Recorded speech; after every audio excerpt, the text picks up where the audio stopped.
everybody, it's Friday at last. Here we are again with the Sidetracks show. Yep. There's little Dennis and little H.H. Holmes back there. Yeah, so it means the camera is right. Yeah. Nothing got messed up. Yep. Like I said, I don't touch it, but I kind of suspect that sometimes maybe the kitties might come in here and jump up on the desk and maybe put their little kitty butts on stuff. You know, because sometimes it's a little crooked. And I didn't do that. Yeah, we're not going out tonight, so we're just going to sit here and drink and entertain y'all. Answer questions, talk about movies, any kind of cases or any shows that we talked about in the past. This is basically Open Lines Friday. We already got people in the chat. Got Papa 77's in. CB is in. Yeah, CB's here. Actually, CB says, Jenny, you should do a Wednesday show on the Von Erich family and their rise in pro wrestling and their tragic story. I've never heard of it. I did write it down. Yeah, I don't know anything about that. I mean, I'll look it up for sure. Then Papa 77 says, we're the only wrestling fans, CB. It might be interesting, though, regardless. I'll look into it. I wrote it down. So, yeah. But I thought there was something else. I don't know. I think it was a movie that somebody recommended on Patreon. But I might do that on my own show. You know what I mean? Yeah, it's funny how we got wrestling fans. I mean, I used to watch it a little bit when I was a kid, but, I got some stories about it, but it never really captivated me much as a kid. It was just something that was always happening in the background. Other kids were watching it, and sometimes, in the middle of our adventures, somebody might quote something that some wrestler would say or do, every now and then, and we understood the reference. But it wasn't that big. In the 80s, it wasn't that big of a deal to us. It was just something that was on television. It was like cartoons. Well, and a lot of people were into it, though, because it was kind of everywhere. Yeah, I was watching WWF. And the only thing I really remember about it is, like, George Animal Steel. I even remember that. That was, like, my favorite character. And he had Mr. Fuji. Mr. Fuji was his manager. That. And it was just like, when you were a kid, it's like chaos. And you could tell they were, looking back on it, they were probably ad-lib and everything. But it was entertaining. It was funny, These fucking tearing turnbuckles apart, green tongue and shit. Just acting. And then I remember Hulk Hogan. And I remember Andre the Giant. I mostly remember him from The Princess Bride. I remember the Iron Sheik. The Iron Sheik. Yeah. He's still around, isn't he? Yeah, I think so, yeah. And he wasn't even Arabic. I think he was Mexican.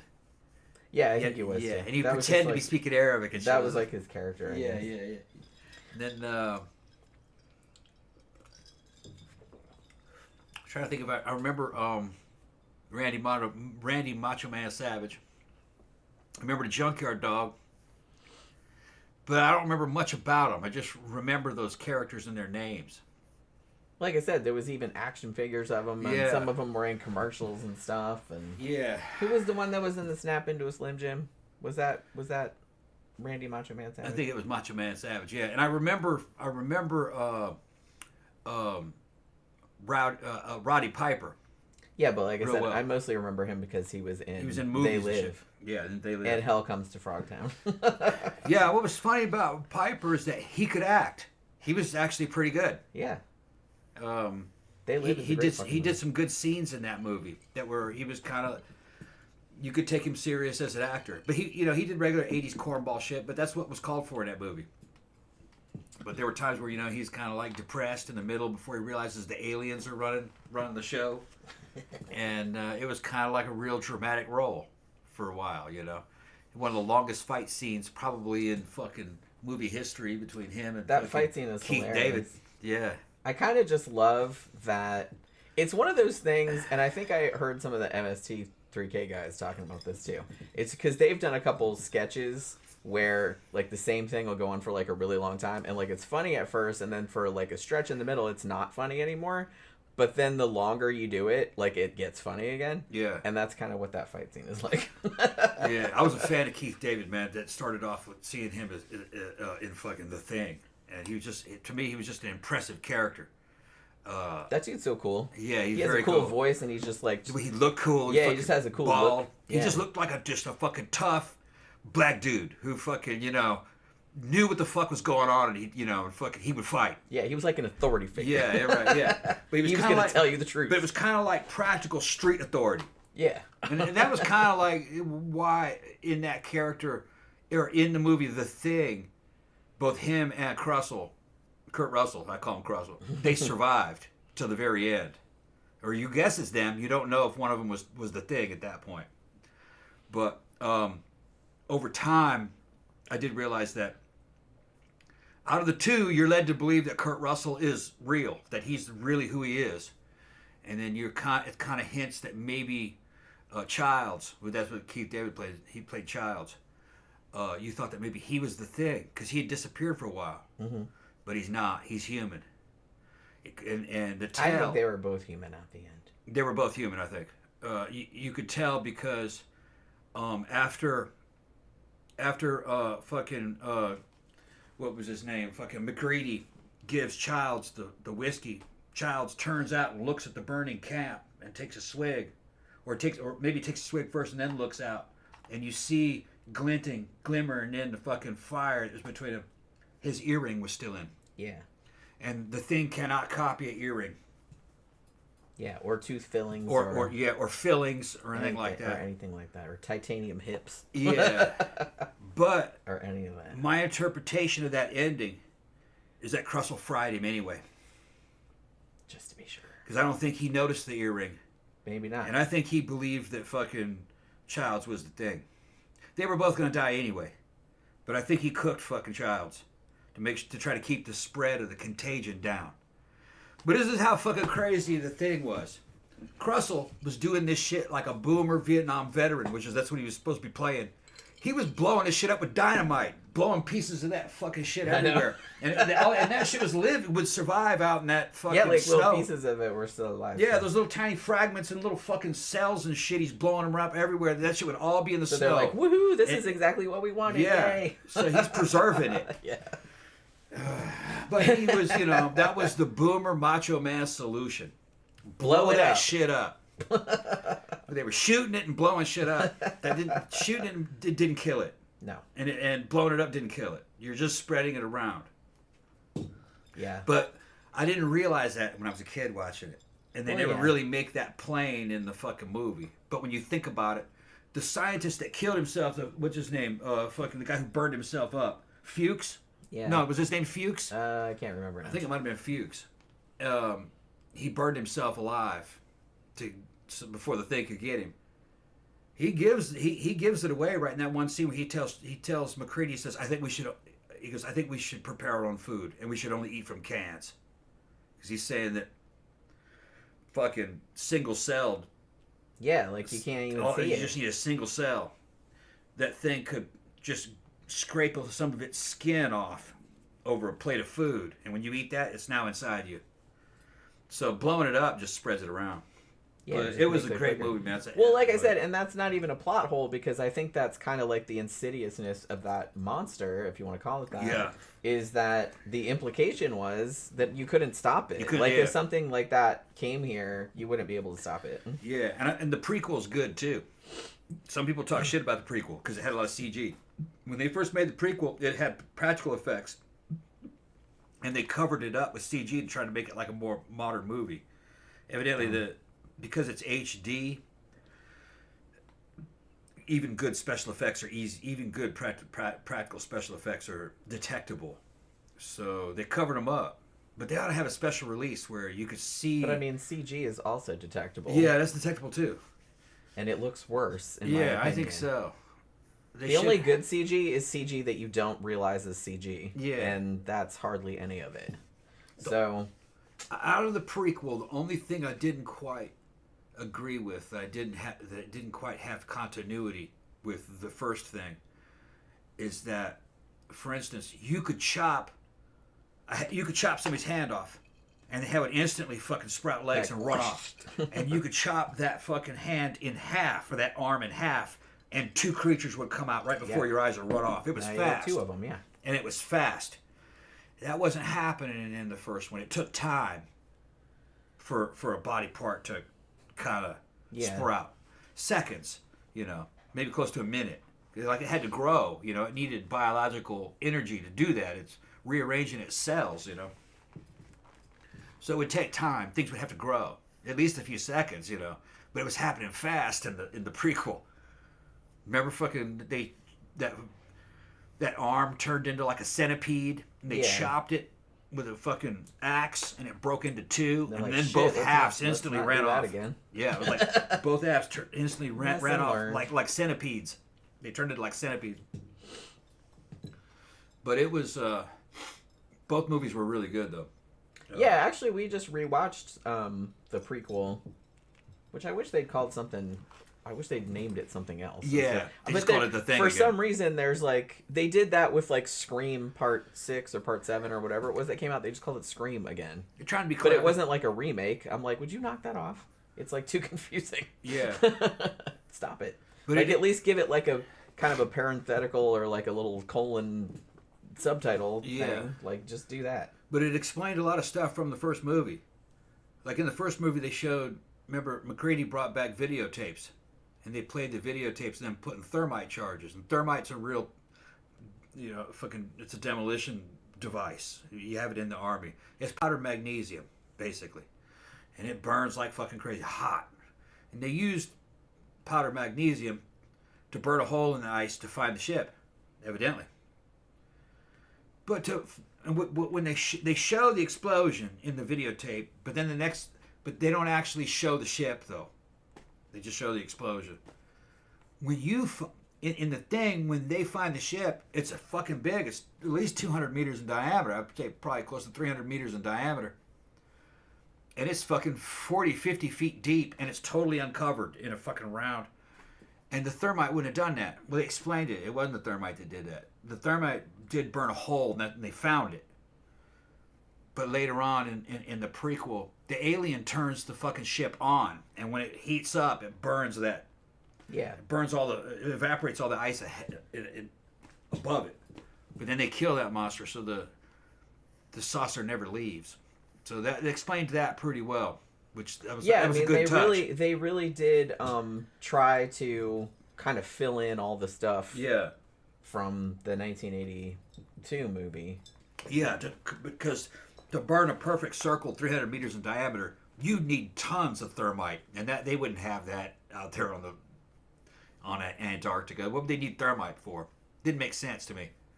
It didn't make sense to me why they had fucking flamethrowers. You wouldn't have that on an Arctic. Yeah, they had a bunch of flamethrowers. Yeah. I mean, because why wouldn't you? If you could have flamethrowers. It's a plot fucking device. It's just something, it's a weapon you'd have to have. They're like, you're stocking it. Cool. It's a research facility, but it's like, we could really use some flamethrowers. Let's bring some flamethrowers. No reason. I mean, you never know when we might need to set something on fire. I lived on little outposts like that for months at a time in the army when we fucking went to Egypt. I was on that fucking MFO mission, the Multinational Force Observers, and I was on a desert island called OP-311, only had 6 dudes on it. And fucking, we ran that whole camp, just all 6 of us. It's kind of like what you see in that movie, but ours was a lot more primitive. Still cool, and we didn't have flamethrowers. We had M16s. We didn't have grenades with us. Just M16s. Did you wish you had flamethrowers? Didn't need a flamethrower. Here's the thing. But I mean, if you could have a flamethrower, I mean, no, I would want a flamethrower. A flamethrower is not actually a weapon. And no, but it's just fun. Yeah. Even the Army, when they used them in the Pacific Island fightings, it was not considered a frontline weapon. It was a demolition device. Yeah. If you found enemy equipment, and captured it, wanted to destroy it, you'd hit it with a flamethrower and destroy it. But they kind of realized that, hey, we're doing this fucking island fighting, and there's all these tunnels. That's a good demolition device for that. We can burn all the oxygen out of there. It was effective for that. The problem is you didn't want to carry it because, first of all, everybody in the world shot at you. Fucking, if you had that thing, if you were carrying a flamethrower. Yeah, you'd have a bad time. And you'd go up in flames. Okay. That's one thing. Probably not a great way to go. Yeah, and it has a very short range. You're talking maybe 20 meters, 25 meters. And there's only like 5 or 6 shots in it. It was basically a revolver with magnesium rods in it that were rechargeable, or you could reload it. And when you pulled the trigger, a hammer fell. The cylinder rotated, a hammer fell, and it set off the magnesium charge, and a bunch of fucking flame went up through a fucking tube that went into the main launch tube, and the two fucking, it was jellified gasoline and some kind of propellant, and it was shot out through the flames. The pressure would shoot out, and it would fucking, that burning fucking piece of magnesium would keep that stream alight. And it would stay alight as long as you held the trigger down. But the longer you held the trigger down, the more you would burn up your fuel. So they were doing, I think there was like 3 or 4 seconds worth of flame, and then they let off on the trigger. Then you could light it again later. But you could only do it like 5 or 6 times. I remember there was 5 or 6 shots in that little revolving thing. But most guys couldn't get through a whole cylinder. The tank would be empty, so it was real heavy, and then real quickly it would burn up and it would get pretty light. And contrary to what a lot of people believe, they think that is what's called a DD, or a destructive device, and that you can't get one. That it's like buying a machine gun or a bomb. It isn't. You can get a fucking World War II or Vietnam era flamethrower and own it in the United States. You can. It's not considered a weapon. And they'll use them out on farms to fucking start fucking fires and shit and burn shit up. But they're dangerous. And they're dangerous. Especially those the old ones, because I can see some fucking redneck all you need is a leak. One off Amazon or something. Yeah. And getting like super fucking hammered. Yeah. I'm gonna burn up our way. Yeah. And then setting his dumbass on fire. Yeah, all you need is a leak or a fucked up valve or something somewhere. That'd be old thing, and you fucking blow up and fucking burst into flames. But they sell modern ones. You can buy them here in the United States. They're not even a controlled item. I think even a felon can buy one. You don't need to go through a background check, because it's considered more like a piece of farm equipment. Yeah, CB said that's why films are crap today. You can tell when it's CGI and unbelievable. Well, the thing about it is that, at least in horror movies, it does seem like there's been a huge kind of, I don't know if I'd say a backlash against CGI, but it's like a lot of horror movies have gone back to doing practical effects, which I'm a big fan of. I don't mind CGI in principle, but like I said, it's kind of like it more about, we're just going to make backgrounds, or like you said, like in Fury Road, where they're just like erasing people's harnesses and things like that, or getting rid of tire tracks in the sand if it's supposed to be another planet or something like that. Doing shit that is not overt. But when you're like making entire characters and shit like that, then it's kind of like, you know. It's funny because I just remembered other night I saw that. What were we on? We were on Hulu because we were gonna watch the new Alien series, but it hadn't dropped yet because it didn't come on until 8:00. And I saw that they had just put up that movie, The Monkey, which was, you know, the one that was based on the Stephen King story and was directed by Osgood Perkins, like the same guy that did Longlegs and The Black Coat's Daughter and all of that stuff. So I was like, so while we were waiting, I said, yeah, I'm gonna fucking watch this. That movie was fucking hilarious. I didn't realize. Like, fucking, it kind of reminded me of, I didn't realize that it was going to be, like, that funny. Like, that it was, like, this black comedy kind. I don't even know if I'd go that far, but, I mean, it's pretty out there. And, like, all the gore gags and stuff were, like, really over the top. It kind of was, like, gave me Final Destination vibes, because the way that the monkey would kill people was always in a way that looked like an accident, you know what I mean? But it was always like some crazy accident, much like in Final Destination. So like there was some CGI in it, which was kind of obvious, and that was kind of a bummer. But other than that, it was actually pretty funny. I might do a review of it, I'm not really sure. But I just kind of watched it to kill some time because I wanted to see it. And like I said, I didn't realize it was going to be that fucking funny. Man, I like laughed out loud a few times like at some of those kills. They were fucking great. Because I guess the thing about it is that the premise of the story is that here's this toy wind-up monkey that kills people and is essentially like the devil, pretty much. Or death, I guess would be a better way to put it. And that's an absurd premise on its face. So I guess that Oz Perkins was just kind of like, you know what, fuck it. We're just going to roll with it and just make it kind of absurdist. Yeah. And I think that was probably the right decision. I mean, at least in my opinion. I know that I saw that like a lot of people's like opinions were really mixed on it. I couldn't get into it. I thought it was super funny. I really couldn't get into it. I lost interest with it. Stopped watching it. I thought it was super funny. It just was. CB says that his friend is a dive expert. He said that he told him that air tank in Jaws would blow up like it would in the movie. Didn't they do that on MythBusters? Yeah, I'd have to see where it they to tried believe to they tried to do it, and Yeah, could it they would- not get it to do it? No, I'm just thinking about it. That's not an explosive gas. What would happen is you'd pop a hole in it, and then it'd become a rocket. And go fly around, and then until all the pressure was gone, it'd be like letting go of a balloon that you inflated. It'd be like that. That would have been hilarious. That thing would hurt you, though, if you were next to it. It hit you, yeah, because they weigh a lot. But it would probably just bounce around and fucking spin. How funny would that have been if it just did it inside the shark? Yeah. That would kill the shark, probably. Well, it would kill it still, That might but it kill wouldn't be quite as epic, you know what I mean? Yeah. Like as an explosion with like shark parts going everywhere. Yeah. It would just turn into a rocket, I think. That would have been, and then the shark would have been like launched off. Because I've seen one of those fuel That'd have been trucks. awesome. I've seen one of those fuel trucks blow up on through dashboard cam. You can see it on YouTube, and you would think it'd be like something out of.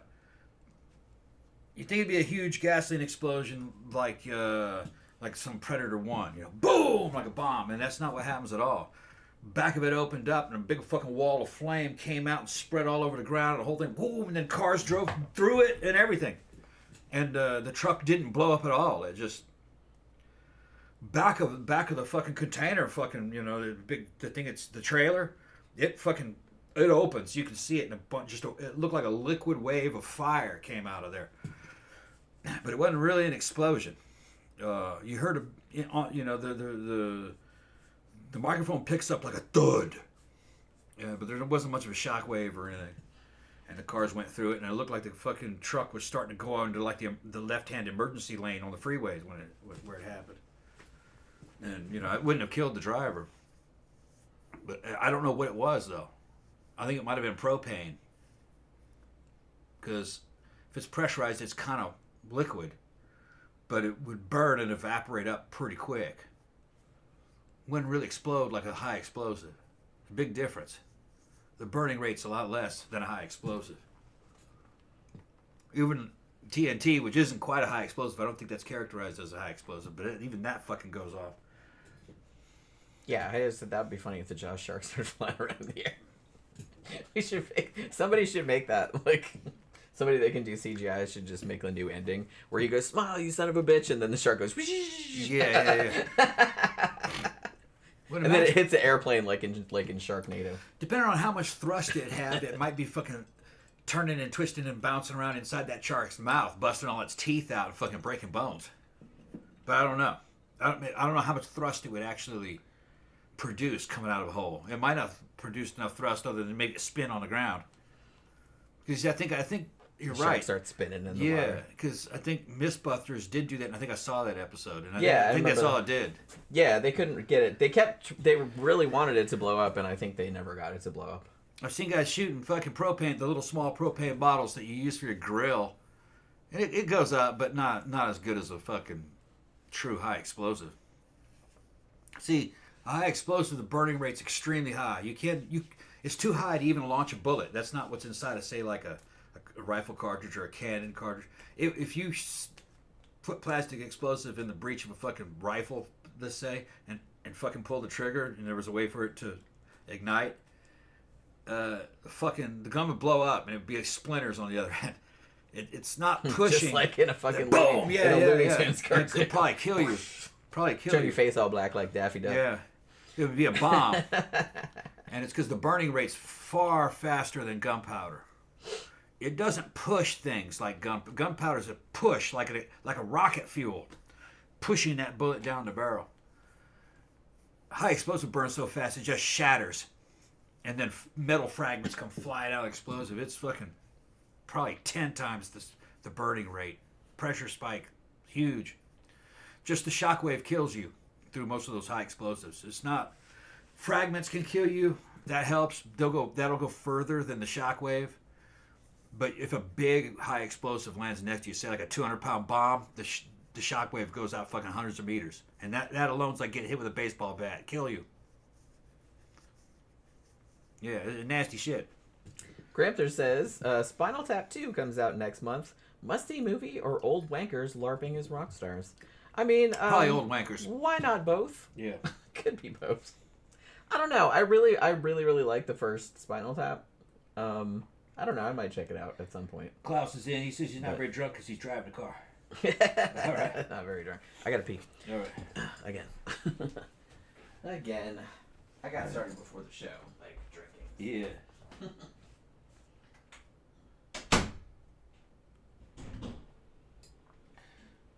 All right. Hi, this is what we're talking. What are we asking? What we're talking about? We're just talking about anything that comes up. So basically, Open Lines Friday. So we'll bounce around any kind of bunch of different topics, and if you have any questions you want to answer, or if you want to guide the conversation, just drop it in the comments section, and we'll see where it goes from there. But just chilling out. Went to the biker bar today. Only stayed for a couple drinks because it was dead. It's so hot, nobody's out riding.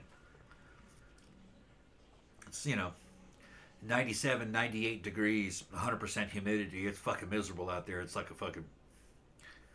And yeah, I'm saying a lot of fuckings, Klaus. I'm saying a lot of fuckings. It's like a damn pressure cooker out there right now. It's hot. It's hot and miserable. And tomorrow going to the club.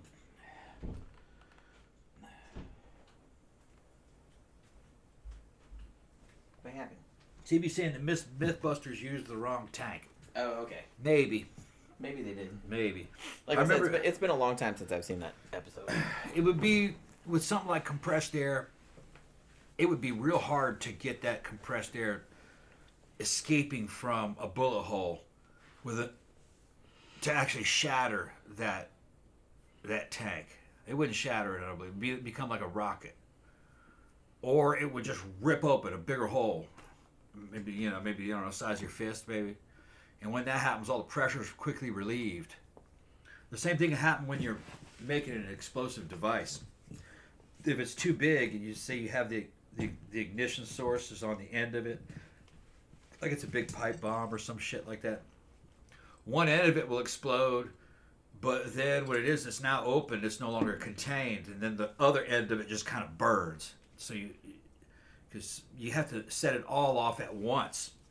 You would think you would, but no, sometimes you have to have more than one ignition source or several, what you call blasting caps inside, or you can put it dead center, and if it's in a really strong container, you might get it all to go up at once, but there's formulas for all that, so, to calculate whether or not you got enough ignition to do it, I mean, if you burn a lot of shit all at once, it's fucking violent. Doesn't matter what it is. You take a bunch of flour and throw it up in the air in a big fucking cloud and fucking just keep blowing that shit up in a big fucking cloud. There's a haze in your room. Strike a match and watch what happens. It'll fucking blow up like a bomb. Spoiler alert, don't do that. Yeah, don't do it. Don't do it, because you're gonna have a real bad day. It'll have it because it's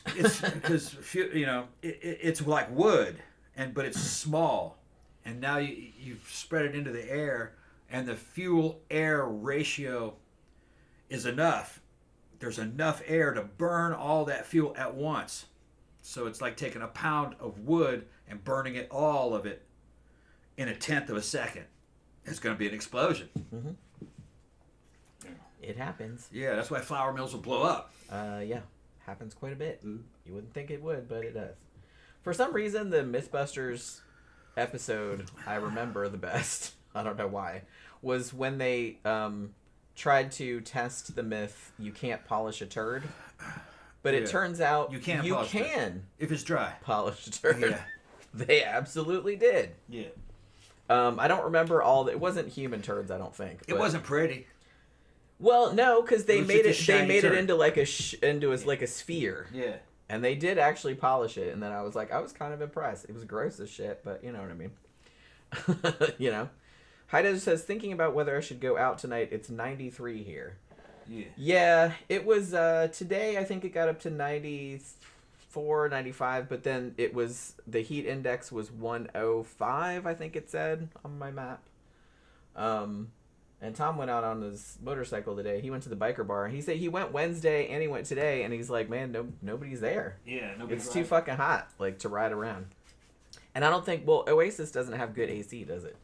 No, shitty AC. They have shitty AC. Yeah. And you don't want to be... Don't want to be in there. In there with fucking shitty and it's AC.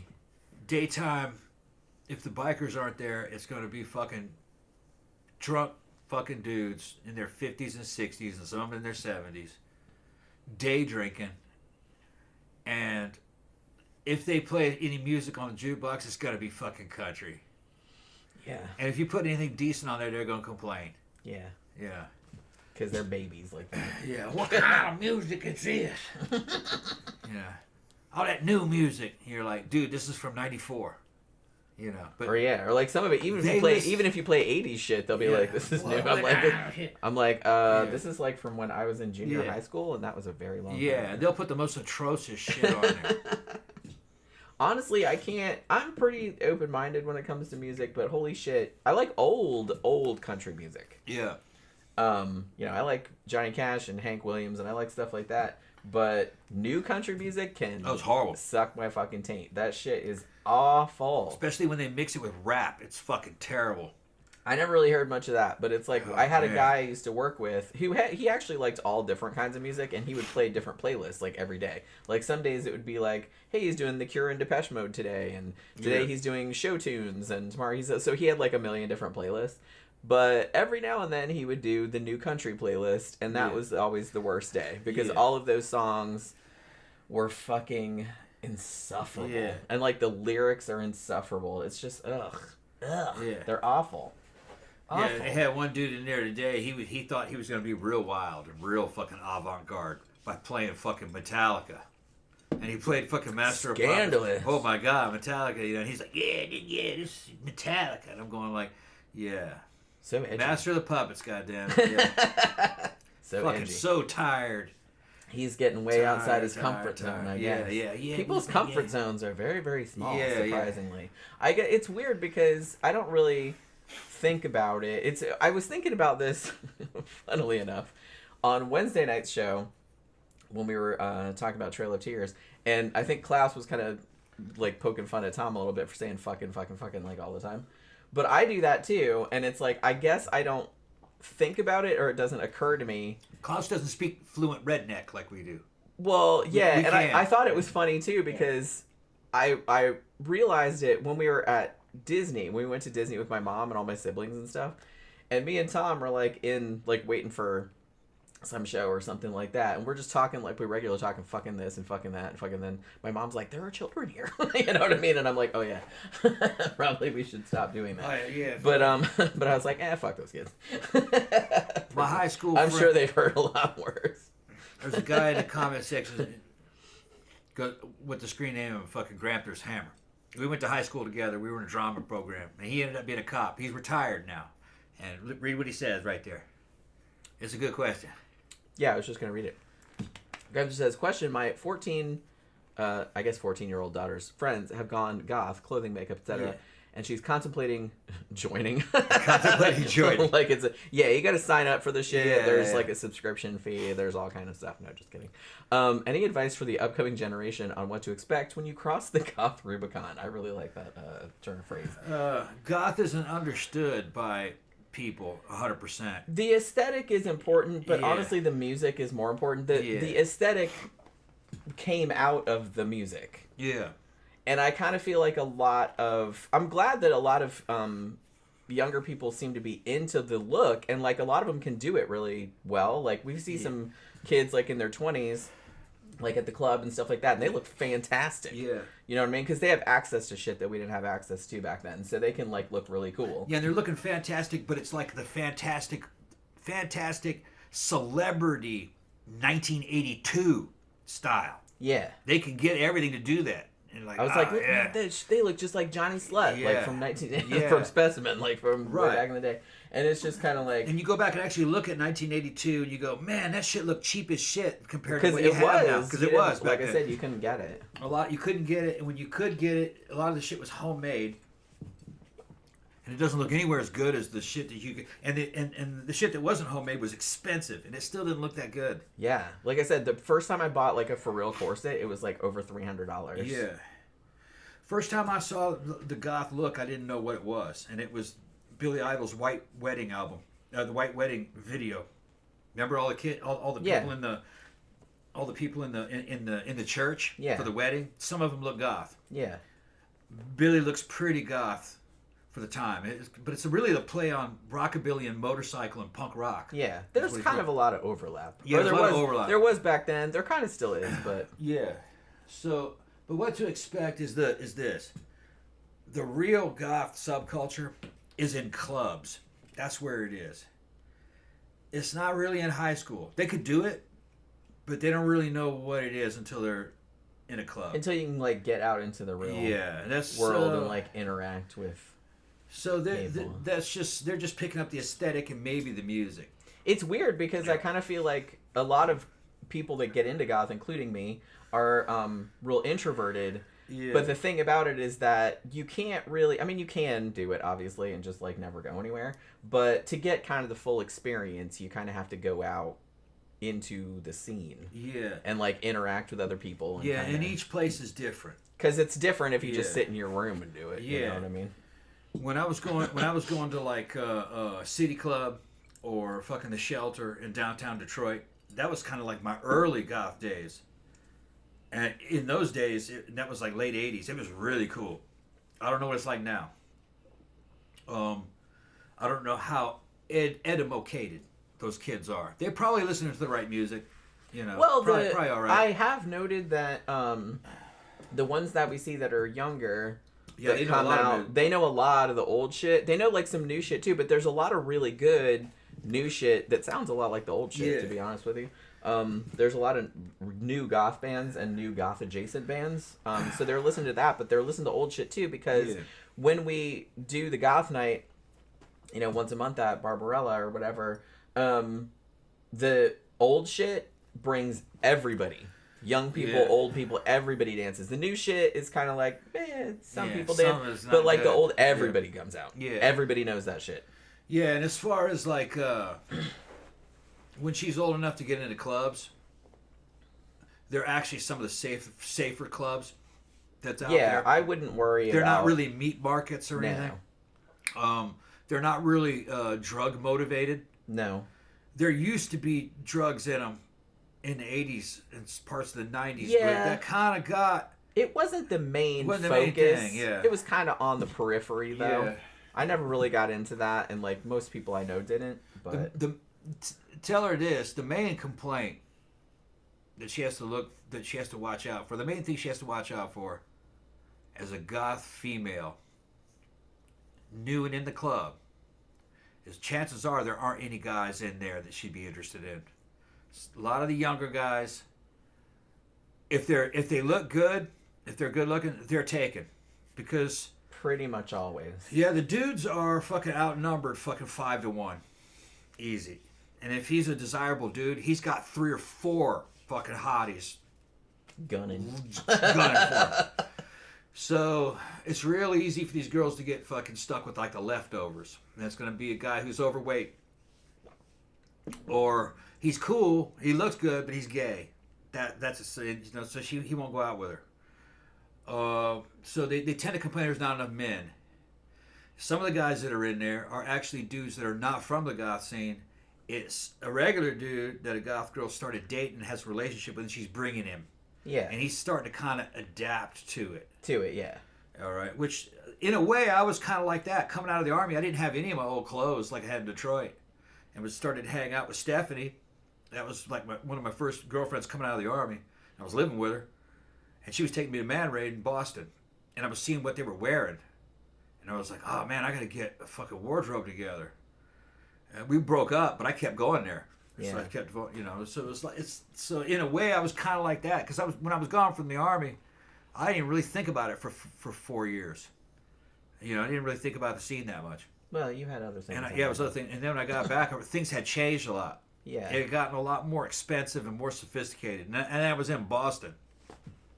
That was a great scene in those days. I still got friends that are there, and they say it's not like it was. So, let her know she's probably not going to meet a guy there. Not meet a guy there, probably. I mean, she's got a while before she's got to worry about that. Yeah, that's a couple years. You can't really get into the clubs until you're at least 18, and some clubs won't let you in unless you're 21. She might meet a guy in high school, But the chances of them fucking surviving graduation, nah. They're all going to go off to college, or they're going to go their separate ways, and that's right. And that's kind of true of anybody in any subculture, really. Yeah. But he's like, is there a starter kit for goth teenage girls? Like, what would it include? Pretty much everything you need is on Shein or fucking... yeah, they got some cheap ass clothes. They got some nice shit on it. Yeah. I would invest in just a really good, nice looking pair of boots, because that's what's going to start your... Yeah. That's going to start your whole shit off. And they don't have to be super expensive. You know, we've gotten some boots off and shoes off Shein that were like $40 that looked really nice. You see, a girl could be wearing, or a guy could be wearing a pretty good goth outfit, but if they're wearing black dress shoes or fucking combat boots or some stupid shit like that, that whole look is blown. I mean, no one's gonna be cunty to your face, but they will kind of be like, that's a new person. You're gonna say that's a new person because really the outfits are built around the boots. Or the footwear. You kind of start with the shoes. Not always. When I put together an outfit, because I have like a whole bunch of shit, I start with one thing. Like, what's one thing that I want to wear tonight? Like, it's this pair of pants, or this pair of boots, or this wig, or whatever. And then I build everything around that. Because I have some stuff that's kind of more softer, quote unquote, like Victorian goth looking. I have some more stuff that's like kind of fetishy or industrial looking, and that all has to go together. I don't really like to mix and match. I also like, if there's going to be color, I like there to be like the same color. You know what I mean? Like, if it's going to be black and red, then everything has to match. Wig has to match, nails have to match, everything has to match. This is like the very basic, can't go wrong. I wear those all the time. Can't go wrong. Comfy. Goth boot that you can get off of Shein for about $40 or $50. I think they were 40 something. Yeah. $40 something. Yeah. And you just ask for goth boots and, you know, platforms. It's going to be like this. You have these buckles going down the side, big platform heels. And they're not pointed toe. It's a round toe on the front. This is what, if you're new to the club, you better have, and you're a girl, you better have these. And I'm good for dancing. Yeah, dudes will wear these too. Because they're not those are unisex. They're like unisex. Yeah. And you could, if she's got these on, you could put her in black jeans and a fucking tank top t-shirt, black tank top, and she would like be a goth. band shirt or something. Yeah, it would look good. That would, if you had cool hair. Look like Lady Death. You gotta have cool hair. Yeah, you can't have yeah. Can't just have regular hair. Not Lady Death. What was her name? Yeah, Death. Yeah. That was the old 80s cartoon girl, right? Yeah. Yeah, so like I said, the boots are kind of the foundation. Like, if you have, like, really cool, badass-looking boots, you can even wear kind of plainer-looking shit, and it'll look kind of gothic. Like I said, as long as you have kind of cool hair and, like, cool makeup and stuff. But, I don't know. This is like the next... This is the next step up. This is Demonia. That's about 130, 140. And those are, like, velvet. Yeah, show them that with the rest of them. They're velvety... And it's better quality buckles and straps. They're a lot heavier. They're better made. Yeah, I've had these a long time. If you wear them maybe like once a month, they'll last you for 3-4 years maybe. Yeah.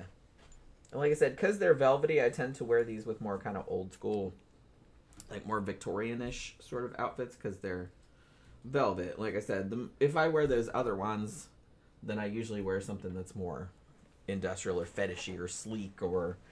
something like that, because it has to be a whole thing. I think a lot about it. You know what I mean? I think a lot about how the shit's gonna look. And I usually have, before the weekend comes, I usually have like 2 or 3 different outfits. Because I know like the first outfit I want to wear, and then like if that doesn't work out, like I'll have a backup. Because there's some stuff that I have that I know looks good together, and I can always fall back on that if like the thing I was trying didn't work out. You know what I mean?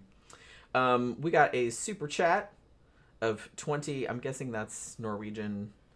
What is the currency? I know this. I can't remember what it's called though. But thank you very much. I see that you sent a gift membership, and I guess you didn't mean to do that. That's pretty funny. Tiny says Jenny always looks good though. Thank you very much. Like I said, I don't like you know, I go a little bit more out, like, all out. We're going, like, tomorrow night, normally Saturday night is Barbarella 80s. It's the same place, but it's, like, a slightly different vibe, you know what I mean? So, it's normally 80s night.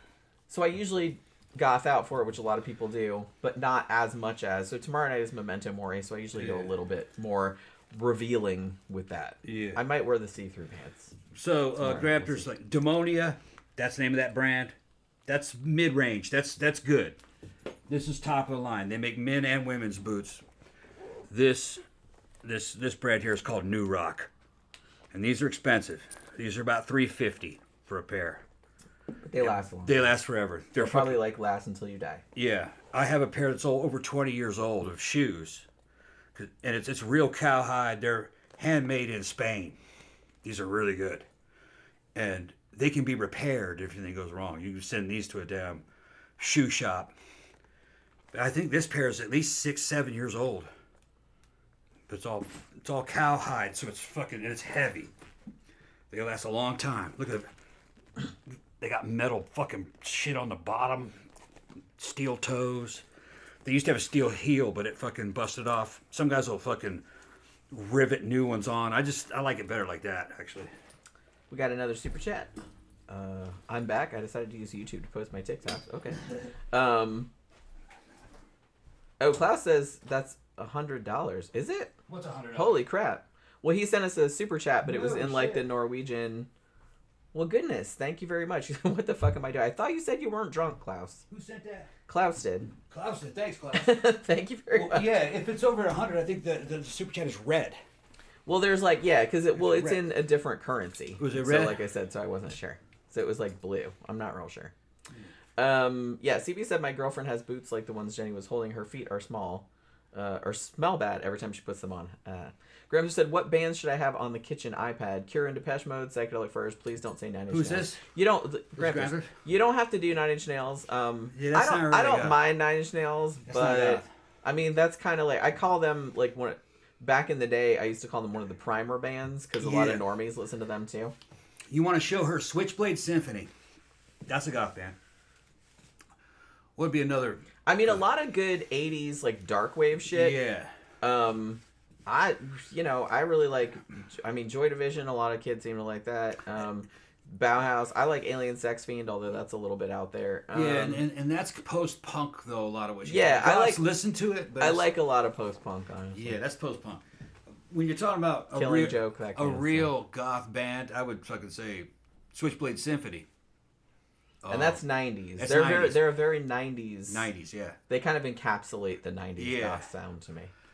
Another one that would... Them and, like, Collide. Collide. Bands like that. I don't really like Collide. Wasn't that good, though. I don't really like Collide, honestly. But that was... A lot of bands in the 90s sounded like that.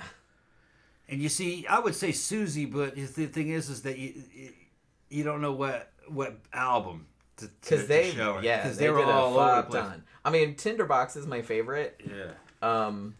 But all their early shit is good, I think. Yeah. But after about the 80s ish, like late 80s, they started getting a little bit more mainstreamy, which I wasn't really into. Same thing with Psychedelic Furs. After about 87, they started going a little too poppy. Who else was just a pure goth band? Faith in the Muse. Yeah, that's like a lot of that's kind of like I'm not really sure if she likes kind of more folky sounding, yeah, like folky or like ethereal kind of sounding, or do they like more like punky sounding? Because I'm kind of more into the post-punk death rock kind of end. Yeah. Like I like all kinds, but that's kind of my go-to. That's always my favorite. Yeah. And then there was a post-industrial folk, which was Death in June, Current 93, but that's advanced level shit though. I'm not sure she's. That's kind of you have to have. That's an acquired taste. It is to listen to that. The one that anybody could listen to. It's like pop goth band that is a real goth band that we really did play in the clubs. Was Switchblade Symphony. I think they have about 4 albums. Yeah, something like that. Yeah, all that. They weren't around that long. They weren't around that long. But anybody could listen to that. It immediately has a different fucking sound. It sounds good. You could dance to it. They went a little trip hoppy later. At the end, the last one, Bread and Jam for Francis, that last CD they came out with was like trip hop. But we still played that at the club. I don't mind the little trip hop. It was gothic trip hop. Yeah. But, Yeah, I'm kind of having a hard time. Because, like I said, there's so many... I think people kind of outside are just like, oh, goth music, this and that. But there's like a bajillion different subcultures inside the subculture. Yeah, I was like, well, what kind of goth music do you like? And some goth bands kind of sucked. Yeah, they did. And some of them were inconsistent, like Christian Death.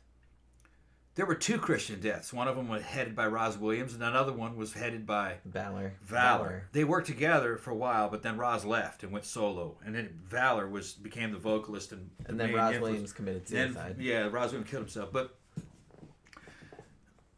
real goth music would have been any of the Christian Death albums where Roz Williams is singing. Yeah. Valor was okay too, but it it wasn't really that. It wasn't terrible. Yeah, I didn't love it. He was trying to be too hard.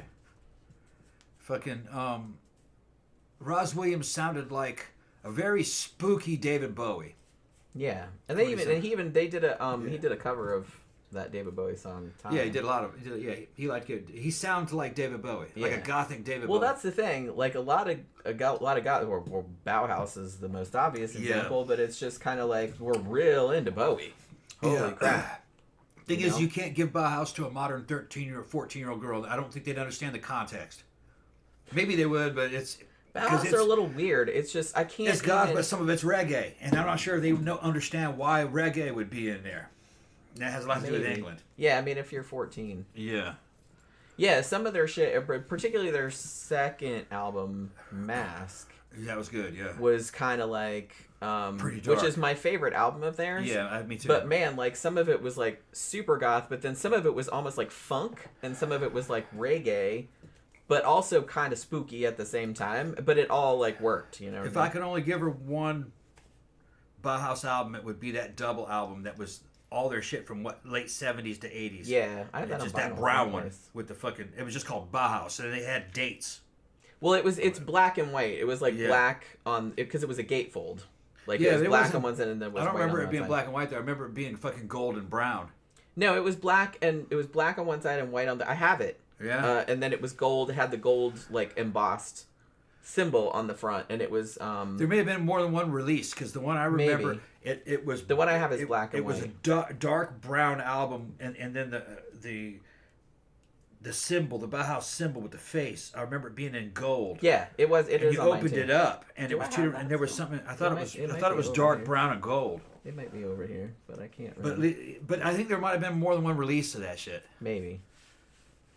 Because fucking Grappers knows him. That was Jason Quinlan's album. He was the one that showed that to me. Oh, and Heido says Clan of Zymox. Clan of Zymox. That's it for Dancy Goth. That's a good, that's a good recommendation. Super good. Especially, they went kind of more industrial later, which some of that shit's good too. But, yeah, a lot of their early, like, kind of the classic Jasmine and Rose. That was kind of, they played that in the clubs all the time. That was 80s. You want to put fucking Clan of Zymox. It's spelled Xymox. Is that right? Yeah. Some of it is just Zymox. Some of it is just Zymox, and then later on it became Clan of Zymox. I think they were Clan of Zymox first, and then they went back. Was it? No, I thought it became Clan of Zymox later. I thought there was that first, and then later they were like, "Oh, we're going kind of industrial, so we're just Zymox now." And then they went back to Clan. Some of that's real kind of like dark new wave or dark wave. Yeah, which I like a lot of that. That's really good, and then it kind of goes more goth. Even some shit like they would play at the 80s night, which is kind of at the darker end, like maybe like The Damned or The Bolshoi or something like that, which is kind of goth adjacent. Yeah. So it's kind of like dark wave kind of shit. Yeah, and you see, I can't recommend Sisters of Mercy to her because everybody knows Sisters of Mercy. Really, only the first album was super goth. The rest of this shit went like. I mean, called The First and Last and Always is the best goth album. That's the best album. Period. If I wanted to tell somebody this is what goth rock sounds like, that's the album I would get. First and Last and Always. Because that's like Sisters the most distilled, like gothic rock album with nothing else on it, like with nothing else mixed in. But then Floodland came out, and Floodland was almost like ethereal, ambient, industrial. It wasn't really gothic, but goth listened to it. Yeah. But then after that, Vision thing came out, and that's fucking metal. That's LA like metal. Glam metal. LA metal with a gothic flair. Yeah. So that's not really goth music. It's a good album though. Yeah, it's a good album. Not my favorite of theirs, but. And then the Mission UK, their first album, I think, was fucking sounded like Sisters of Mercy, First and Last and Always. Well, because Wayne Hussey was in Sisters of Mercy. They were in it. It was for a while. Yeah, and then they Andrew had, like, Eldridge, whole... the singer of Sisters of Mercy, he fucking left after their first main album, First, Last, and Always. That was their first big album. They had other albums before it, but they weren't very big. They were like limited releases and EPs. He left. He could take the name with him because he had legal rights to that name. The band that he left behind renamed itself The Mission. But in the United States, there was already a band called The Mission. So in the United States, it's called The Mission UK. Yeah. In the UK, it's probably just called The Mission. I think they are, yeah. Yeah, but they couldn't call it that here because we already had one of those.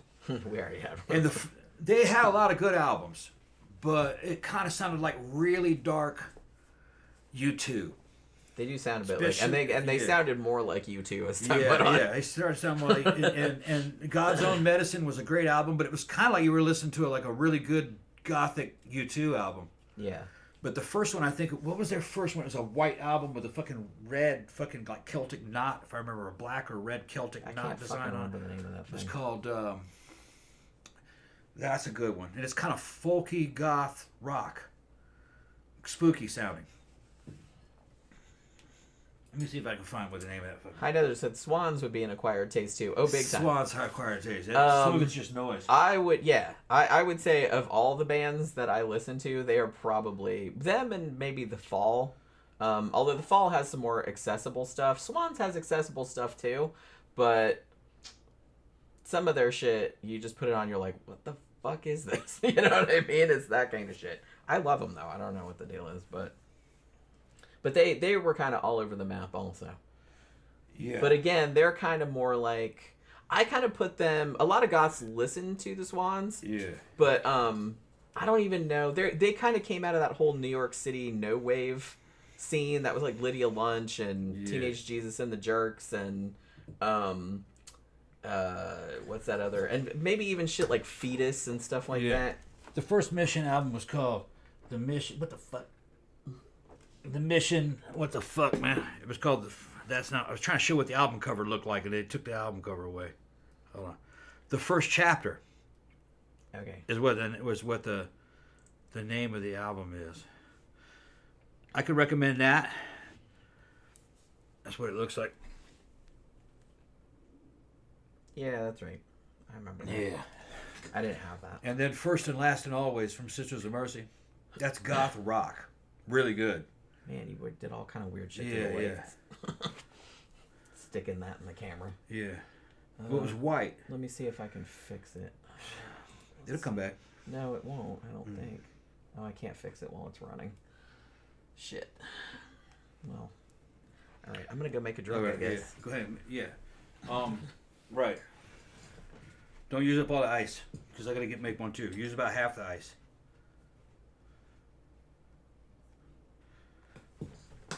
Fuck.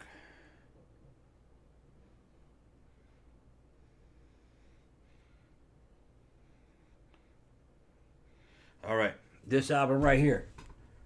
It's called The Sisters of Mercy. First and Last and Always. This album is probably the best album. And if you ask me, this is the best album ever. Better than anything fucking Pink Floyd came out. It's better than Dark Side of the Moon. Better than fucking Rolling Stones album. This is the best album.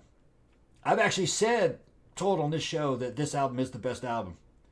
And fucking people have gotten this album and then they've hit me back up and go, you're right, that is the best album.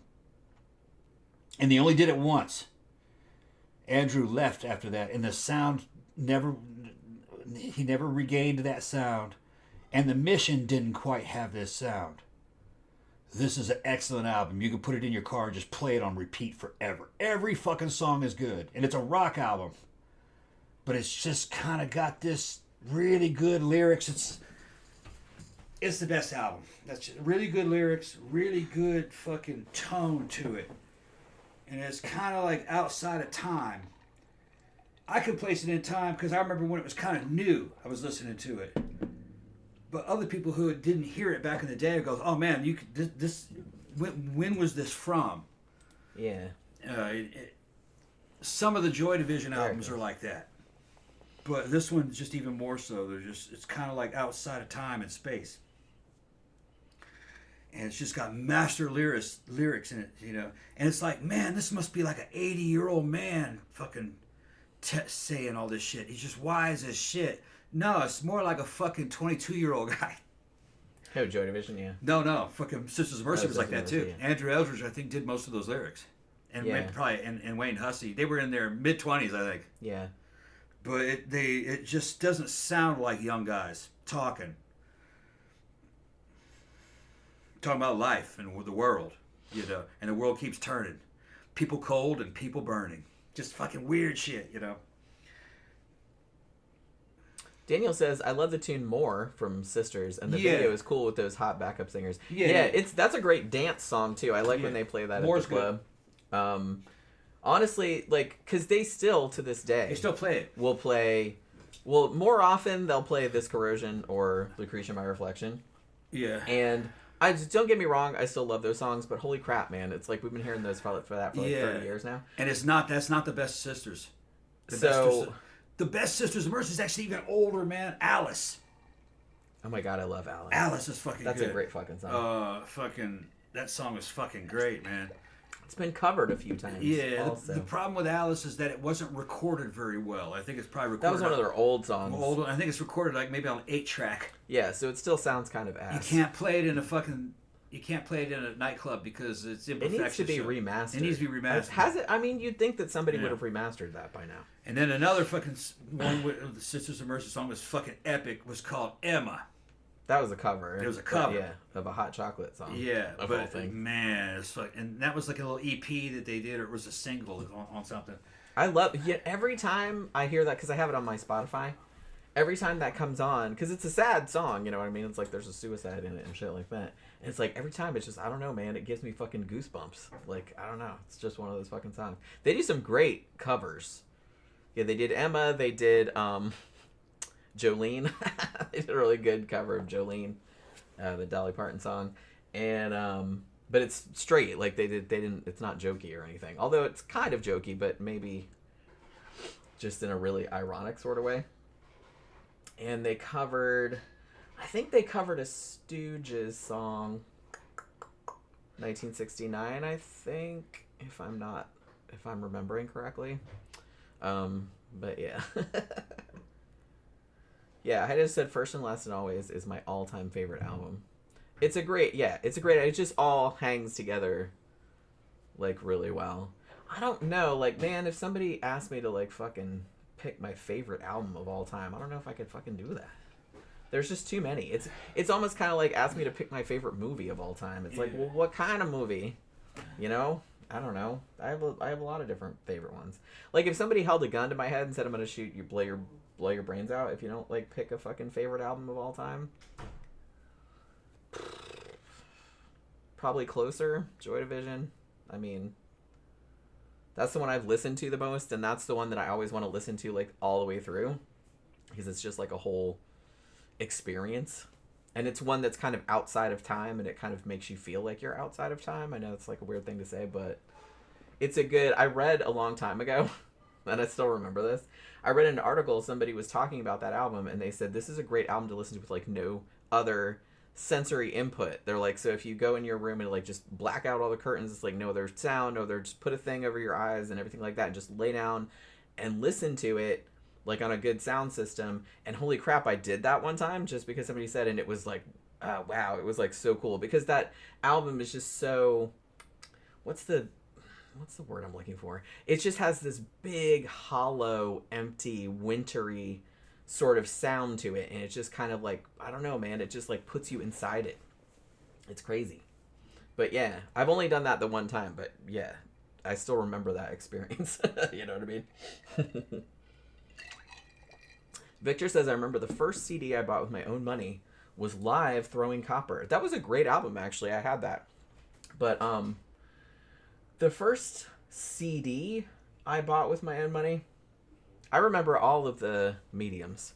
The first vinyl I bought with my own money. I had records and stuff before this, but this was the first one I bought with my own money. First vinyl I bought was Synchronicity, The Police. The first cassette tape I bought was The Walk by The Cure. And the first CD that I bought was Extricate by The Fall, which came out in '89.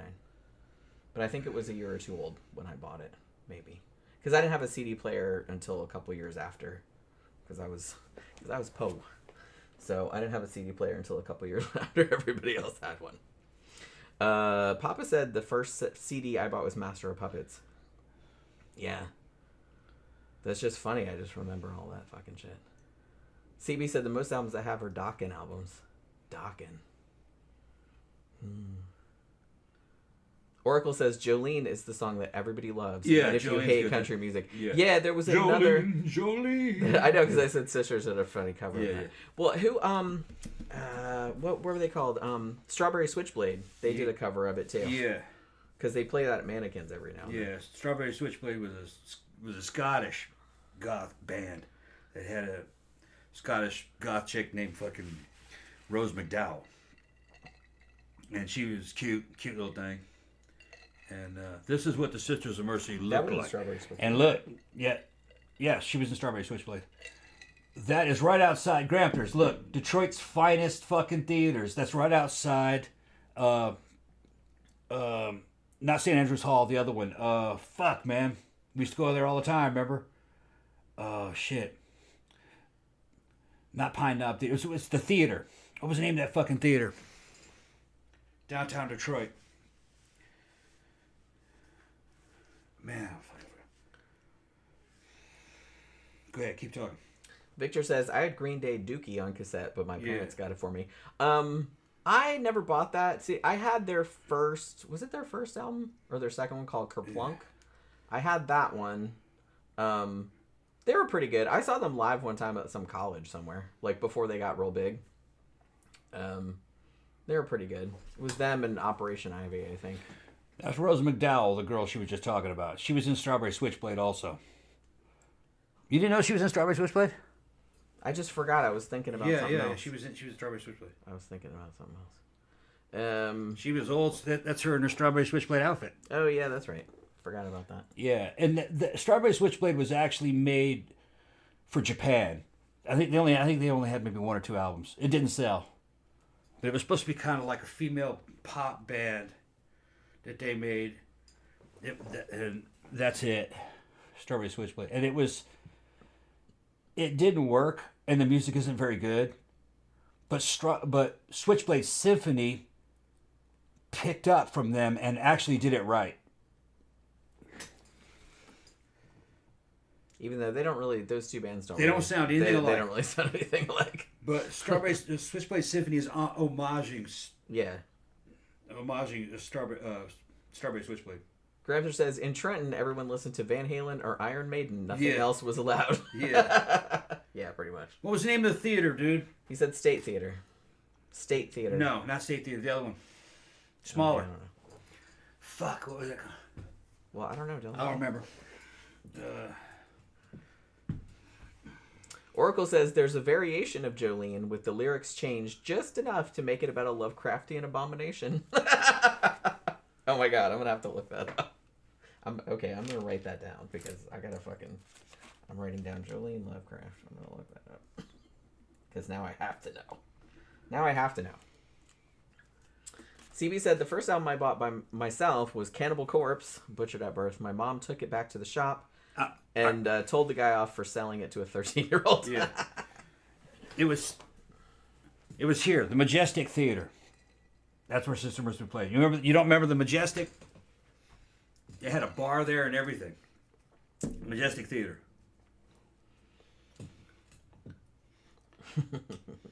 That's pretty funny. Yeah, that Sisters of Mercy album, that Sisters of Mercy photo's taken right outside there. Yeah, they were kind of, they liked Detroit. Yeah. Well, yeah, fucking, Detroit was Andrew Eldridge's favorite city. He referred to it later on in Vision Thing album as the place where the manholes steam. That's Detroit. Fucking in the winter, all the fucking steam coming out of the damn manhole covers. He liked Baltimore too, which is another shitty place like Detroit. I've never been to Detroit. They're like post-apocalyptic. I have been to Baltimore though. Yeah. Some of Baltimore looks all right, but I mean, if you watch Dan Bell's channel, like every Saturday night, he does a live stream where he drives around because he lives in Baltimore. He loves it there. Yeah. And some of it looks normal and like all right, but there's a lot of like abandoned places. Like he's never runs out of like fucking shit. Grandpa's remember, the Majestic. The Majestic. You remember it? Oh, and Heidi just said in Oklahoma we were stuck with Kiss. Oh, I'm sorry. I like Iron Maiden. Van Halen, Kiss, It was just kind of like, it's funny because I remember when, in the 80s, when I was in junior high and high school, like pretty much all of the 80s were junior high and high school because I graduated in 1990. But when you were in junior high, you were either, I'm from Daytona Beach, you were either into metal, and by metal I mean the lame kind of glam metal, or you were into new wave like me and my couple of friends. And if you were into new wave, holy crap, the metal kids always wanted to kick your ass. But they didn't even like good metal. Yeah. Like they were into like Bon Jovi and shit, which is that's not even metal. I started off really following music like in the 7th grade. And I got really big into Oingo Boingo, because I was listening to KROQ out in California, when I was in Long Beach. I was listening to Oingo Boingo and The Missing Persons. I had 2 Missing Persons albums. And I love Missing Persons. Yeah, Dale Bozio. She's fucking great. And Warren Cucurullo, who is now in Duran Duran. Yeah. And I like Duran Duran, but I didn't buy any of their albums. I listened to it on the radio. I had a bunch of Oingo Boingo albums though. I had Only a Lad. I had Fear. I think it was called Nothing to Fear. I think is what it was called, if I remember correctly. It's been a long time. And I had some other ones I don't quite remember. But then I went to Brazil. I started getting into metal when my family moved to Brazil. Came back to Michigan. Moved to Michigan. That's where I met Steve Rouse and fucking Grampers. And I was already listening to Iron Maiden. Me and Steve were jamming to Iron Maiden. But then I found a fucking Sisters of Mercy album, and then I was really into that. And then, actually no, I think I'd already heard of them when I found it. Maybe I did. It's been a long time. I don't remember the order. Jason Quinlan showed me Bauhaus. We were getting off all into that. Steve liked it too. And I don't know, I just started falling out of metal and just started going back into like early proto-goth. Even though I did listen to some metal for a while, just it started to get kind of tedious.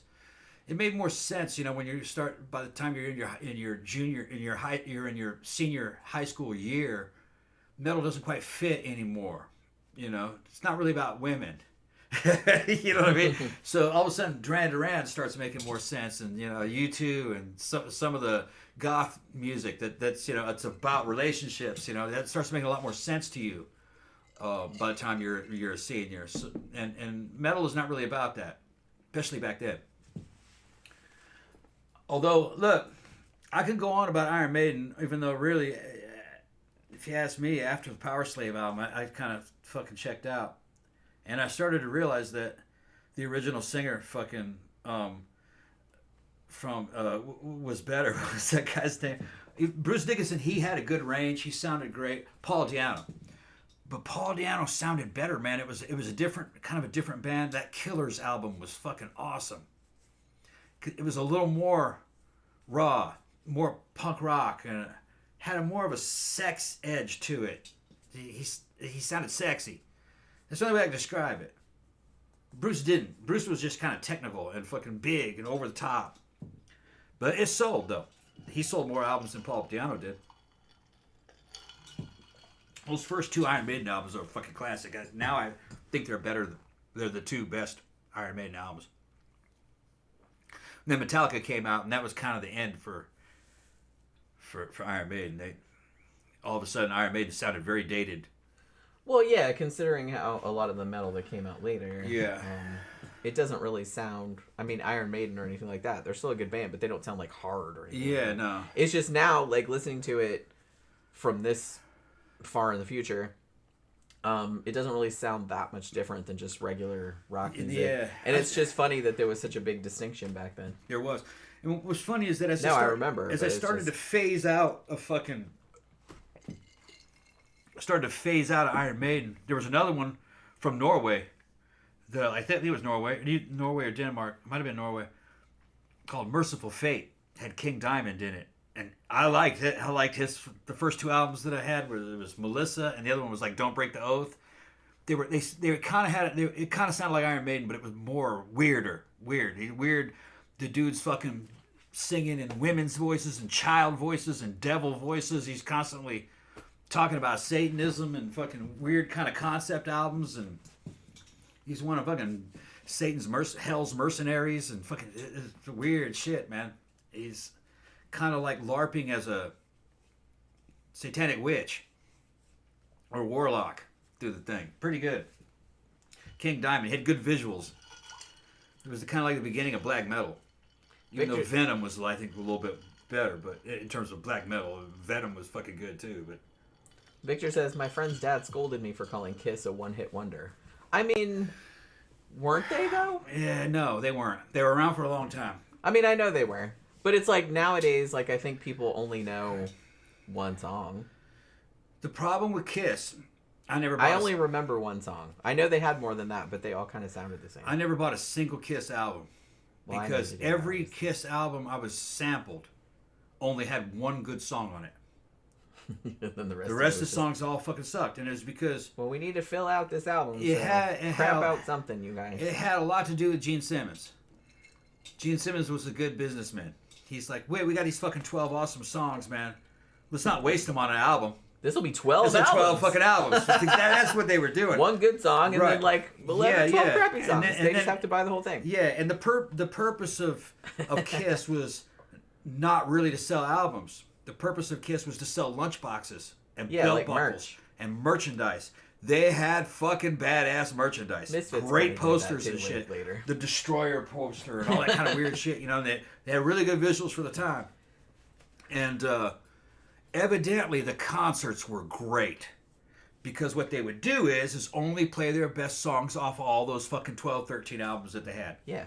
And it was supposed to be like a really good show. It's like lights seeing, and fire. And shit. Fire and fucking spit and blood, and it's just like the whole thing's a big stunt. It's like seeing Siegfried and Roy and shit at Vegas, with fucking lions and shit. It's like Unless someone gets eaten by a tiger. Yeah, that's what Kiss was for. Kiss wasn't for listening to. No. No. Kiss was to go see the show and to buy some merch. Yeah. And get a greatest hits album. Yeah, they weren't really like a music-based band. They were merchandise-based. Yeah. Granther says, y'all need to come see Detroit. It's completely different. Because they tore it all down. Steve and Graham will be your tour guides. Yeah. And then Granther says, Danny Elfman married my 90s crush, Bridget Fonda. Yeah. And then she's unrecognizable now, though, if you see her. Yeah, that's what High Desert said. Yeah, she really let herself go. Well, she was in a car accident. Yeah. And then, she... You would never know that was the same woman. No, I didn't even recognize her. Yeah. High Desert says, are parents still upset by what music their kids listen to? Probably not. I doubt it. Music isn't a big deal in society anymore, not compared to the internet. And because I think we've kind of talked about this before, I kind of feel like the generational divide... It's not there. Is largely... Yeah. I don't know if it's entirely disappeared, because people still complain about millennials this and Gen Alpha that. But...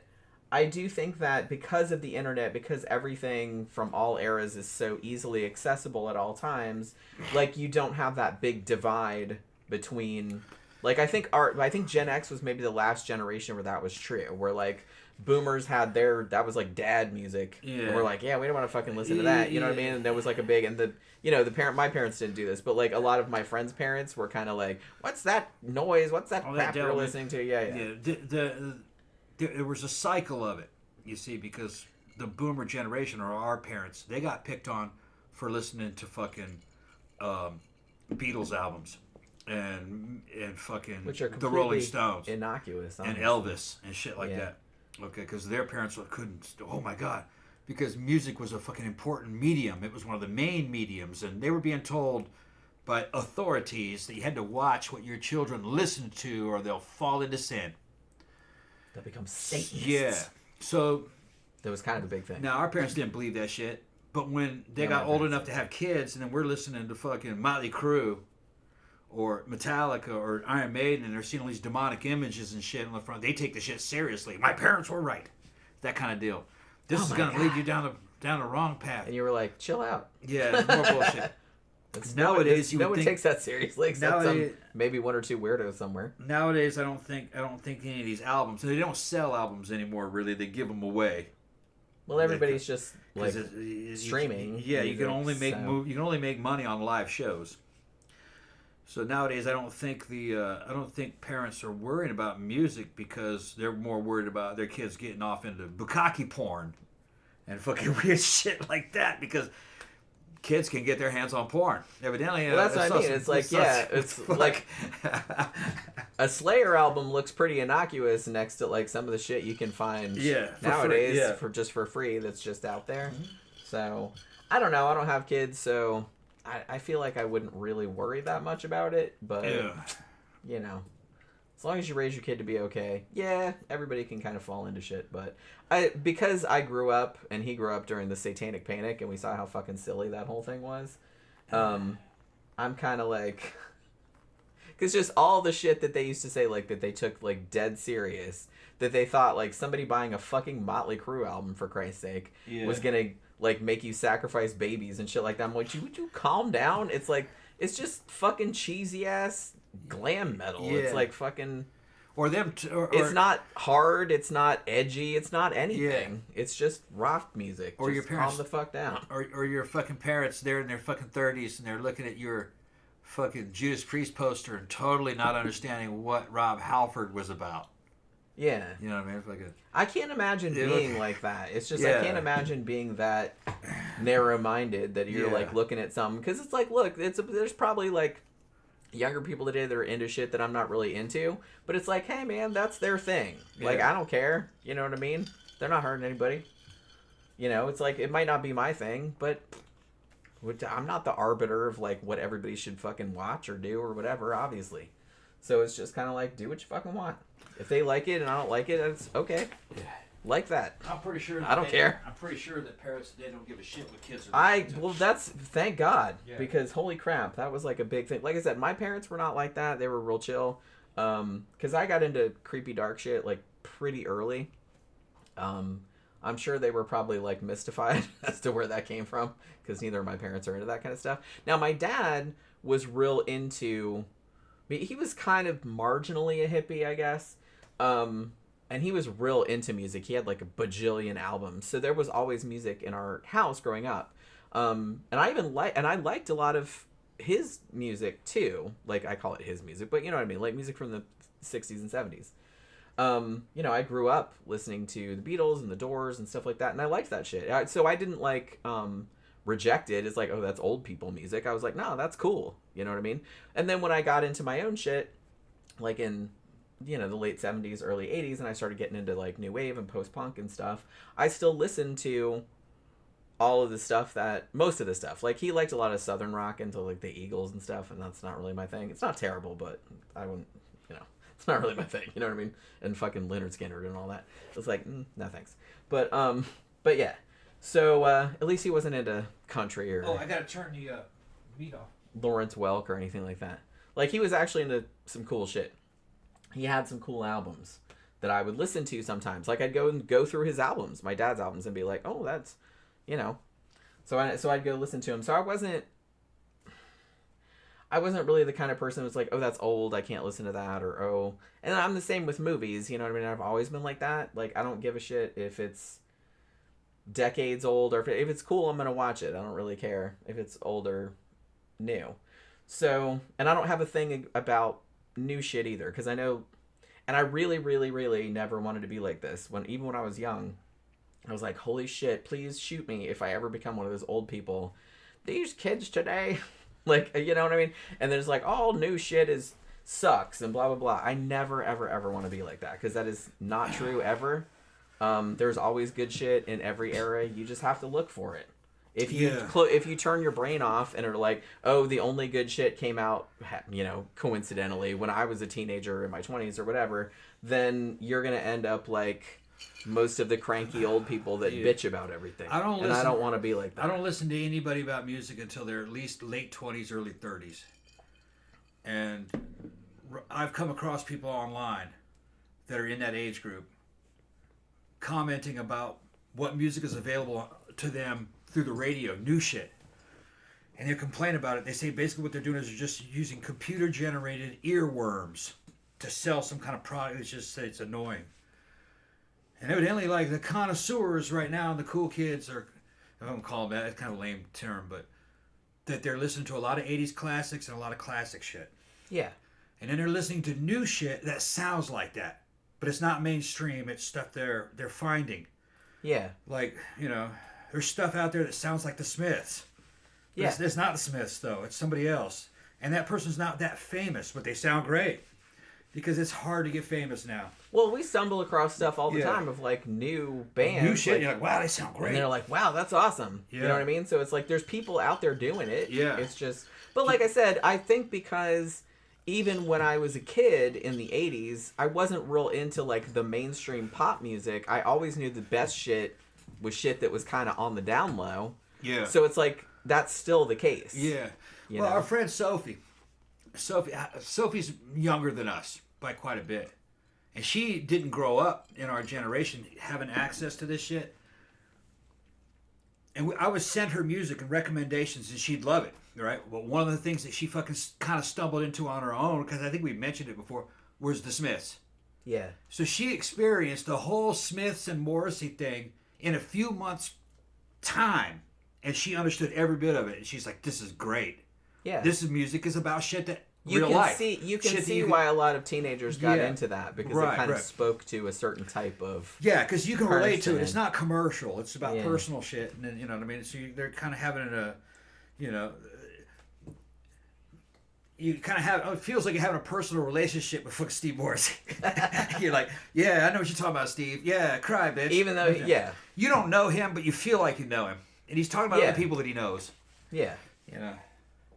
But that well yeah, that's and I think that I related a lot to the Yeah. Smiths when I was a teenager. As did like most of Yeah. the weirdos that I It was funny, you know, he's in high British. school. And I think the fucking Yeah. British were sick of his ass, but fucking America ate that shit up. They All did, right. yeah. And so did South and Central America. He has a fucking shit ton of fans. There are 40 bajillion Mexican Mexico, Smiths Brazil, cover bands. fucking, yeah.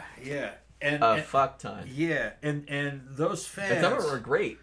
know all the translations of the songs. They know what all those songs mean. And Latin culture loves drama. Okay. Oh, and fucking Morrissey is Morrissey's all about drama. Fucking He drama. is the bitchiest bitch Yeah. of all the bitches. Right.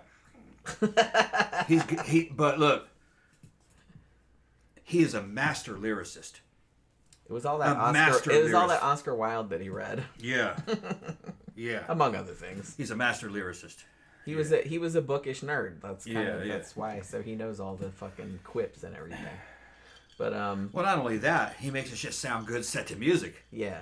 Yeah. But yeah, we got into for a little while. We got into all these kind of Mexican Smiths Morrissey cover bands. There's Yeah. like a bunch of them, and Doing a lot of them Smith have songs. done Smith songs like in Spanish, In Spanish. But and it's the Morrissey same- means the songs in same, but- Spanish. Yeah. And they're great. Yeah, they're really good. Yeah, like there's a bunch of them that are really good.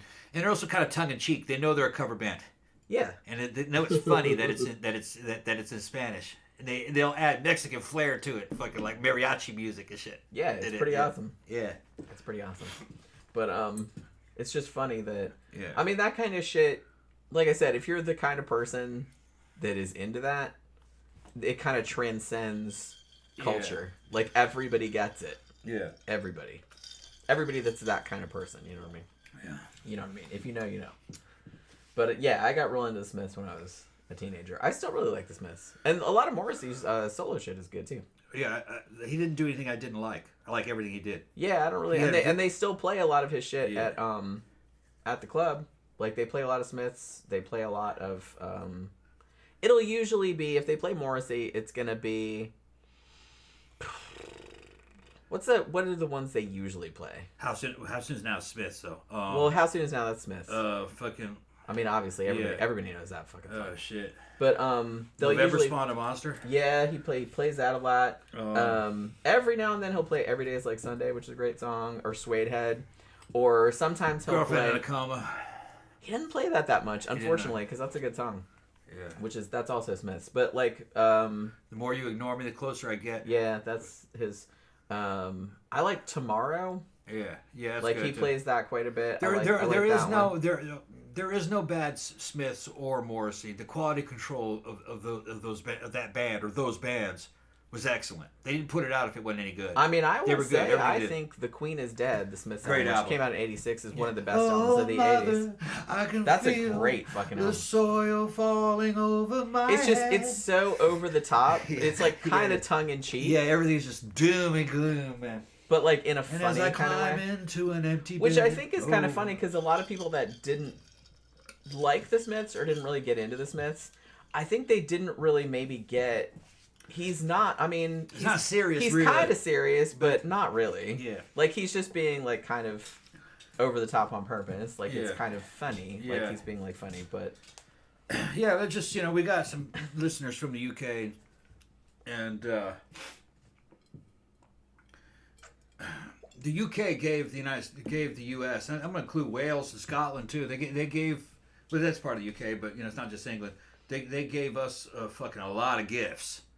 A lot most of my good favorite fucking bands are yeah. British, to be honest with you. And it's amazing to me, that they came to us as kind of rejects of the British scene. It's kind of like they got sick of them very early, or they didn't see the potential or something.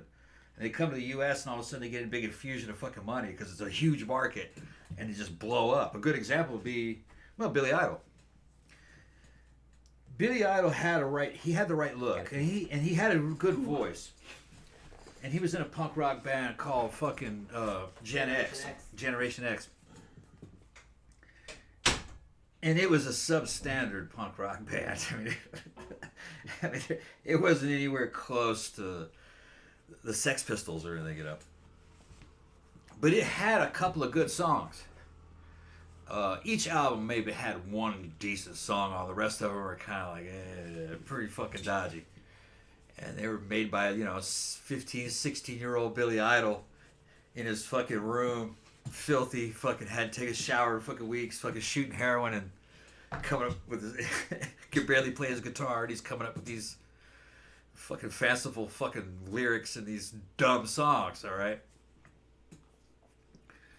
But, Dancing With Myself, that was a Gen X song. That was towards the end of Gen X, and that was a good song. And that band just dissolved, and he ended up coming to America and New York, and they hooked him up with Steve Stevens and Chrysalis. I think it was called Chrysalis Records. And I don't know if they, back in those days, America would give these bands a bunch of fucking support. They'd actually give them some more training. They'd hook them up with some songwriters to help them write material, and they'd come up with an album, and then they'd record it. And that first Billy Idol album came out, and it was a fucking hit, man. And that was the one that had White Wedding on it. Hot in the City. Hot in the City, when I was in California in 81, when I was a kid, I was like maybe 14. Hot in the City was on the radio every fucking 15 minutes. All right, and you didn't know that was some punk rocker doing that. Your mom was jamming to it, Yeah. That's like that. I didn't know, and then White Wedding would come on. I didn't know that was the same artist. It wasn't until later I realized that was the same artist.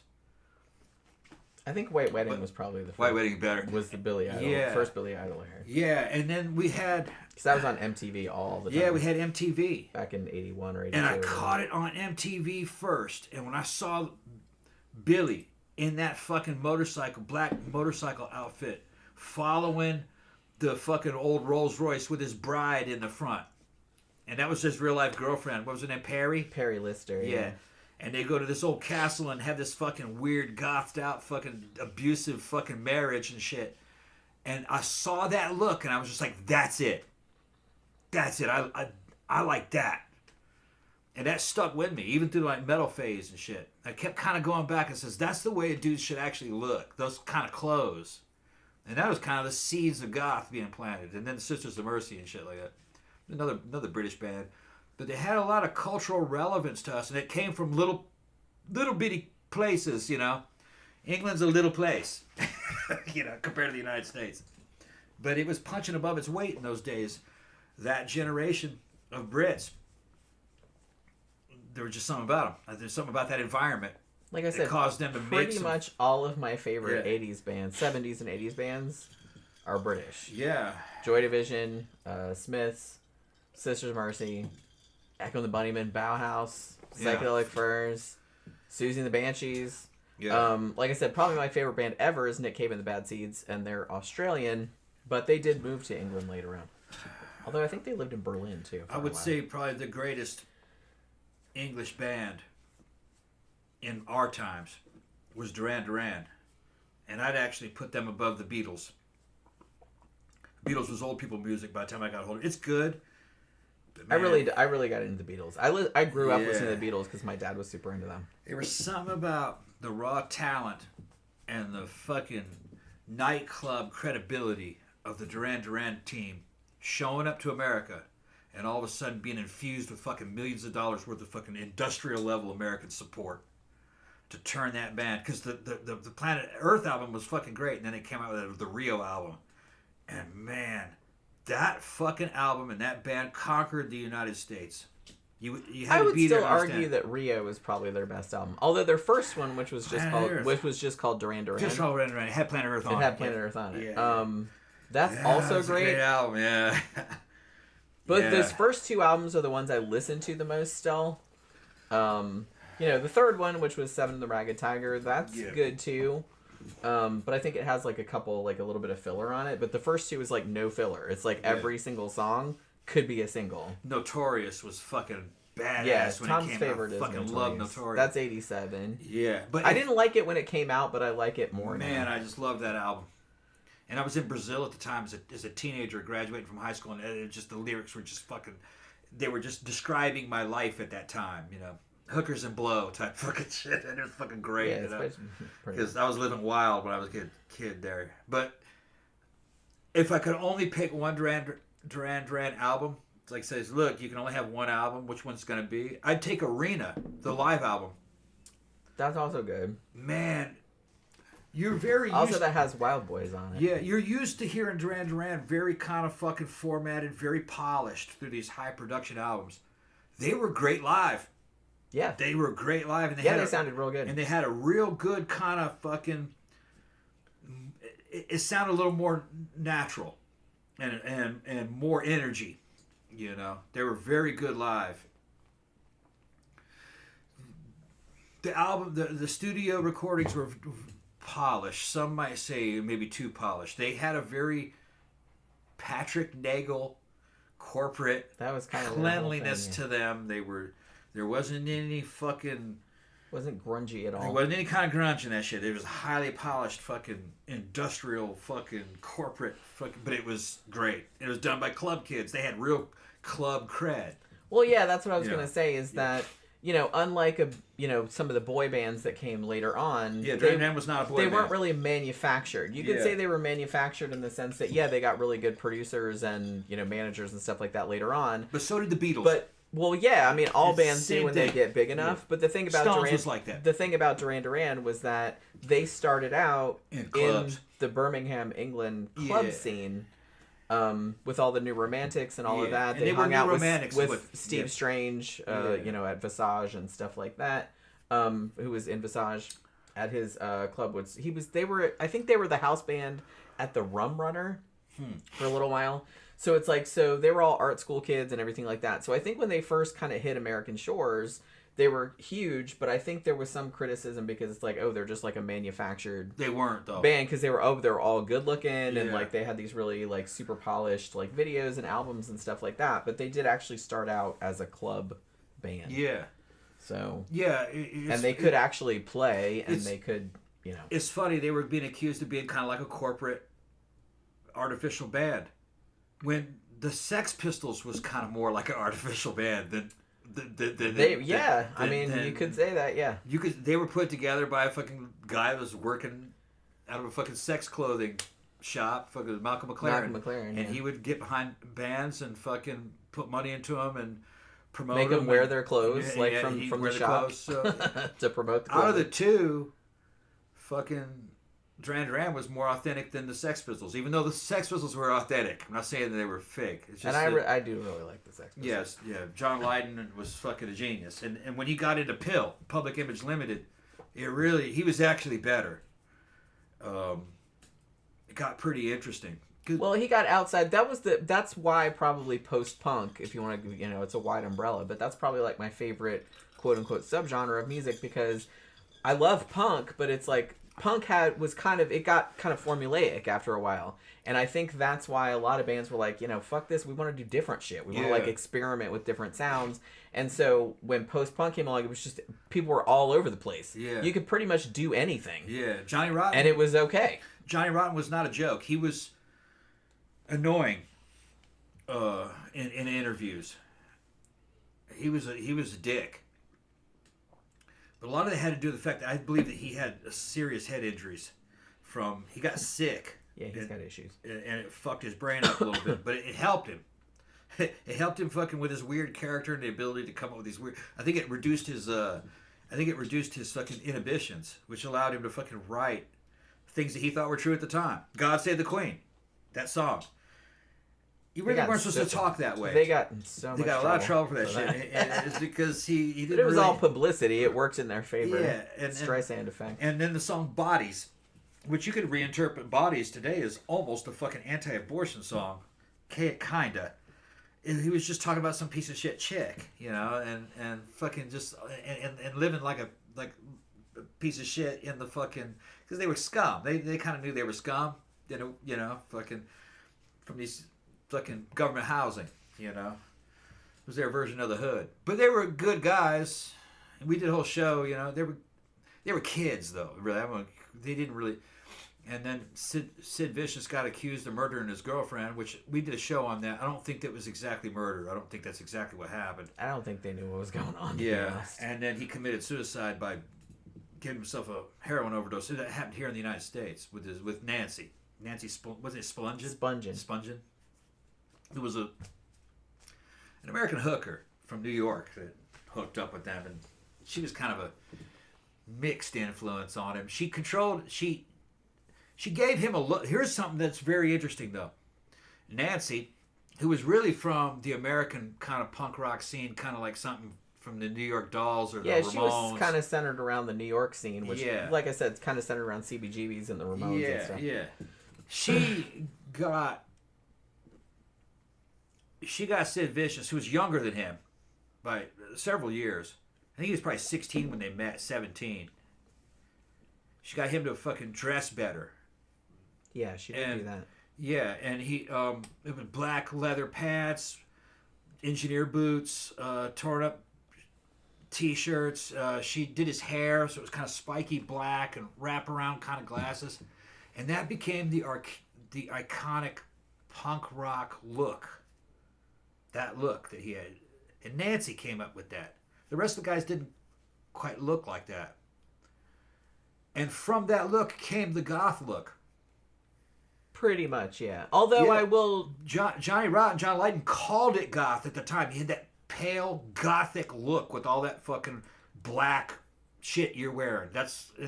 Although I will note that even earlier than that, Lou Reed kind of looked like that. Like with all the black and the eyeliner. I think that's where Nancy got on. I think where Nancy was getting at. Yeah, well, like I said, it wasn't just one thing. It was like kind of all in the zeitgeist, But then later on... And Iggy kind of did some shit like that, too. Then later on, if you look at Billy Idol in fucking 81 with his first videos that came out, that's basically Sid Vicious with fucking white hair. Sid Vicious looked... he looked very much like Sid Vicious looked. Yeah. Okay, so I'm going to answer some stuff. Hido says, I was blown away by the Rio album. The Rio album, like I said, if I could only have one Duran Duran album, it'd probably be that one. Although it would be a hard thing, because I love their first album, too. But, Rio is like every single song on it is good. Every single song on it could have been a single or a hit and everything like that. Yeah, but so was the first album, and so was Seven the Ragged Tiger. There weren't any bad songs on that one either. Seven the Ragged Tiger also has Union of the Snake and New Moon on Monday and The Reflex and There's a bunch of shit on that was good. They had a fuck ton of hits. Gramthers says, what are the best U.S. goth bands? Okay. If you like the Sisters of Mercy, you would probably like The Wake, who I believe are from... Yeah. Were from... I don't think they're around anymore, but they were... I think they were from Cleveland. It's a Sisters ripoff band. It's good, though. But they're good. They have their own thing going on. Yeah. They're actually really good. I really like The Wake. A Starry Night's new stuff. A Starry Night, they're from Miami. We know them. We know them. They're friends of ours. Yeah. You know, I also really like Cinema Strange, who kind of shade more into death rock, but they got a gothic thing going on. I think they're from Virginia, I want to say, or somewhere like that. Switchblade Symphony is American. There's bands like I really like Frank the Baptist. I don't think they're around anymore either. They're also Frank American. Frank the Baptist also almost slightly sounded like Morrissey, like gothic Morrissey kind of. Kinda, a little bit. Yeah, kinda. I don't know. It does seem like a lot of the bands I like are British, but there are some good American ones too. Yeah. Sometimes it surprises me that they're American. There's not a lot of American ones though. I mean, I'm sure there's some that I'm like not thinking of right now. But and I don't know that about new black guy. It's pretty good. That new black guy. What's his name? Fucking. Yeah, well, look him up. I can't remember. One new band. It's not really a goth band, but a lot of goths are into them. That I really like are Urban Heat. They're from Texas. That's a mixed band. It's kind of. They kind of are more like they're kind of. I don't even know what I'd call them. Like, what genre are they? I don't know. Like they sound kind of retro, but like because some of their songs kind of sound like the Talking Heads. Like some of their songs kind of sound gothy. They did a really good cover of "Goodbye Horses," that Q Lazarus song, which is how I first heard of them. But I really like them. But like I said, I don't know. I wouldn't call them a goth band, but a lot of goths do like them. I don't know. I think most of the newer goth bands are American. Maybe bands like are fucking Twin Tribes. Are they American? Yeah, probably. I think goth. I like Twin Tribes. I think goth is not really a thing in England. It is in Germany. Yeah, but I'm not sure how much of a thing in England it is. Yeah, this is him. I mean, right I kind of feel like it's still around everywhere, but you know what I mean. Yeah, this guy right here. He's from Atlanta, and he's got a good old school sound. And oh shit, his name is Kawasi Kao. I don't know. I can't pronounce it. It's spelled Kwasi, and then the next word is Kao. It's pretty good, and that's some new shit. See if I can find a picture of it. Granther says, "How many Nancys are there in the Orlando goth scene? As in people named Nancy or people that are like Nancy?" I don't know. We only know one person that's named Nancy. And I don't know if I'd necessarily call... She comes to the club every now and then, but she's more a metal and wrestling girl. Yeah. But she comes to the club sometimes. But as far as acting like Nancy, we don't really know anybody like that, to be honest with you. Most of it, honestly, I can't think of anybody... I think we've said this before. I can't really think of anybody that we know in the scene that is just like a shitty person that you wouldn't trust with your wallet or whatever. Like, I can't think of anybody. Like, I can think of one person, but nobody really hangs out with that person. That's that much. That's Kawasi Kao.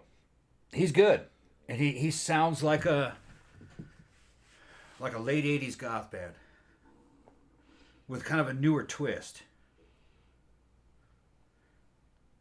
And you know, I don't know if he's probably has albums. I think, but he's all over YouTube. Yeah. Young guy.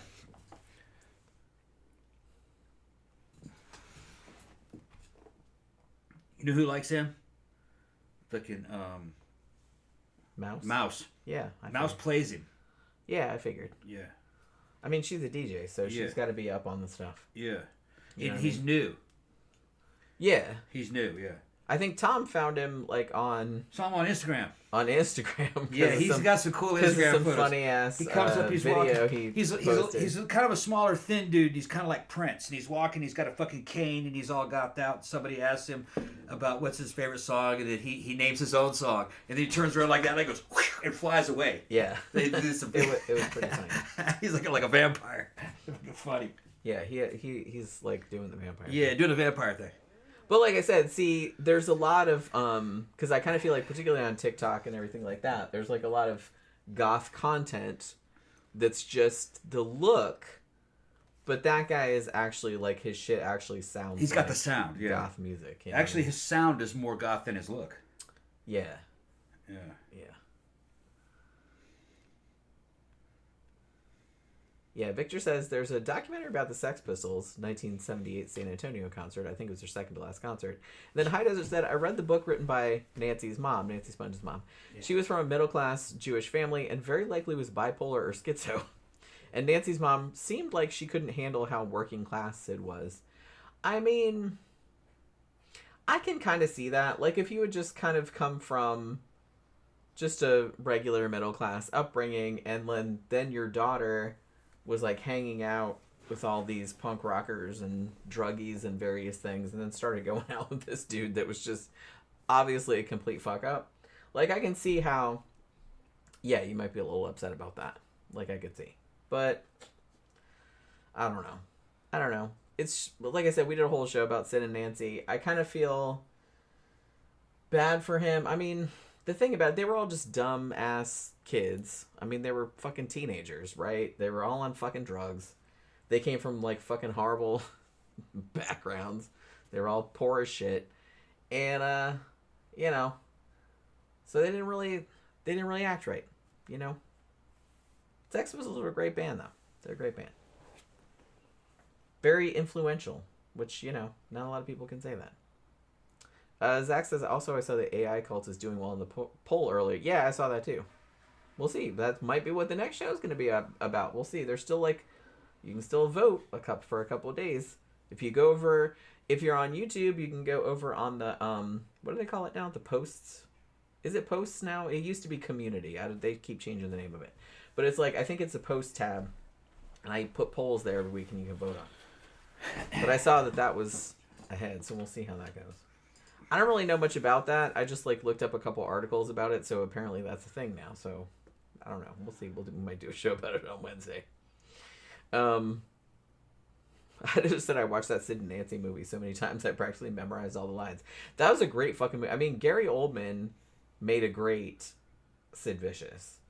That was a good fucking movie. Yeah, it's a good movie. That was a good movie.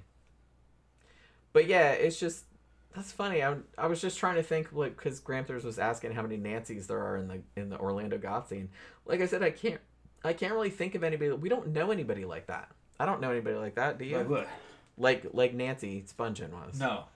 I don't know anybody like that. No, they would get kind of like eventually thrown out of the scene. They'd do something wrong, and that era of punk rock, late 70s. You could get away with a lot of shit back then. Because everyone was so fucked up that they didn't know what was going on, I guess. Yeah, you have to act in a civilized manner at those clubs, or you're gonna get thrown out, and you'll never be able to come back. And Nancy had been thrown out today.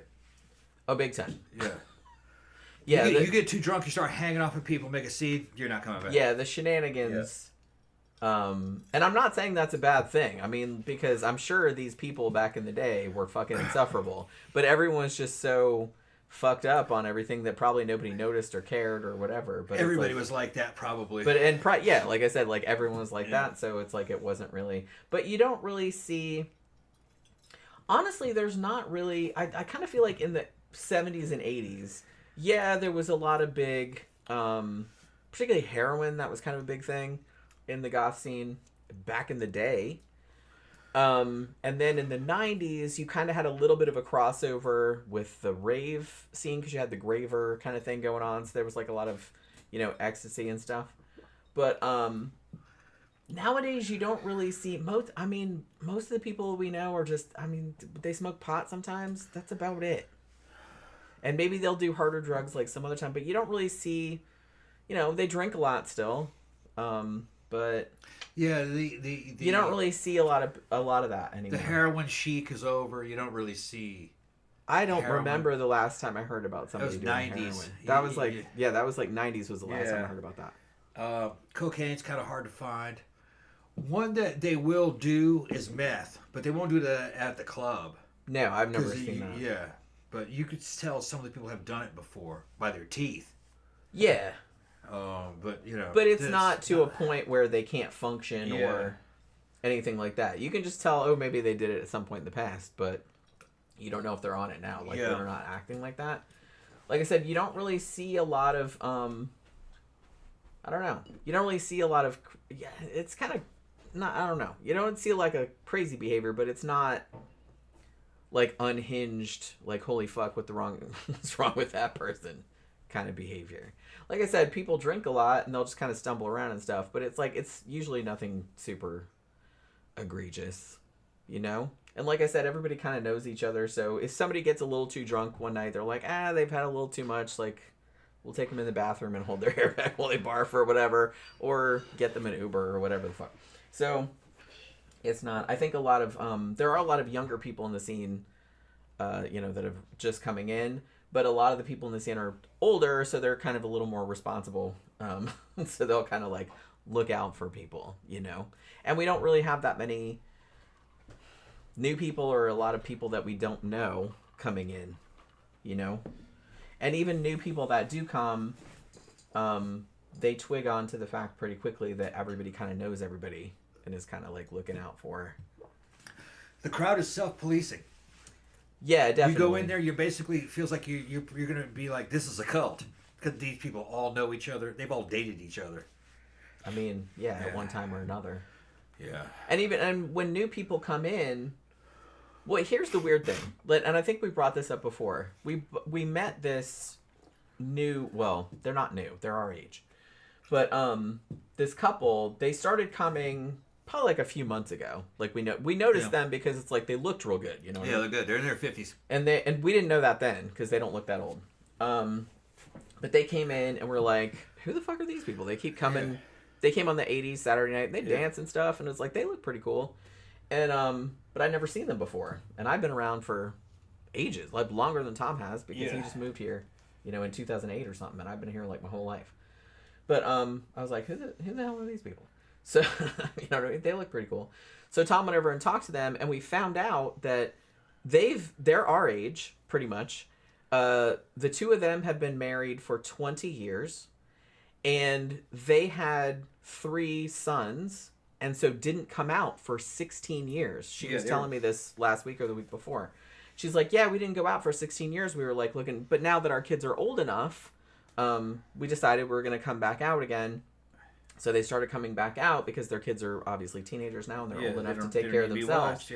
And they're having a great time. Yeah. And they still look real young. I'll show them. Yeah. I didn't realize that they were our age. I thought they were younger. I thought I knew they were a little bit older, but I didn't realize. Yeah, I thought they were maybe mid 30s, early 40s. I didn't think they were like 50s. I didn't think they were our age, but they are. Yeah, they have 3 teenage sons. She was telling me whenever, like last week or the week before, I was talking to her for a long time. And yeah, she's like, yeah, we didn't go out for like 16 years. So I was like, oh, well, that's why I haven't seen you.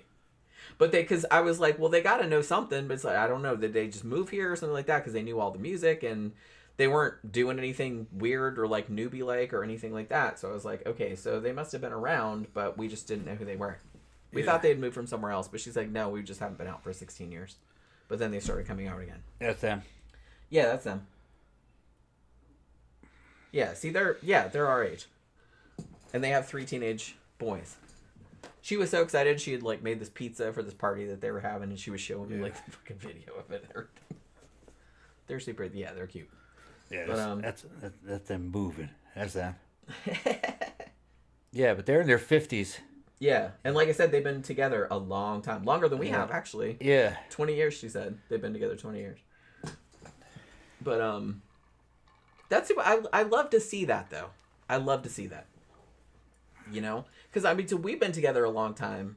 Yeah. But the thing about it is that a lot of the people that we know in the scene are kind of the same. Like a lot of them have been together a long time. Yeah. You know what I mean?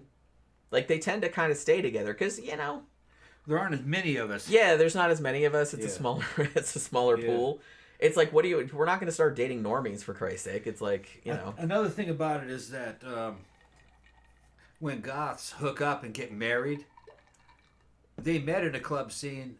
They're clubsters. They keep going to the club. They keep going. So it kind of like you're not living the same kind of life as a lot of married couples are who are worried about jobs all the time. We have jobs, but Yeah. A lot of people, they all have jobs. They all have jobs. They all have jobs. They have bums. kids, and they'll still go out to They the have club. kids. They'll go out to the club. There's like, oh, we just get a babysitter. Yeah, and if you go to the club all the time, then looking good is at the top of your priority. That couple there, they look good.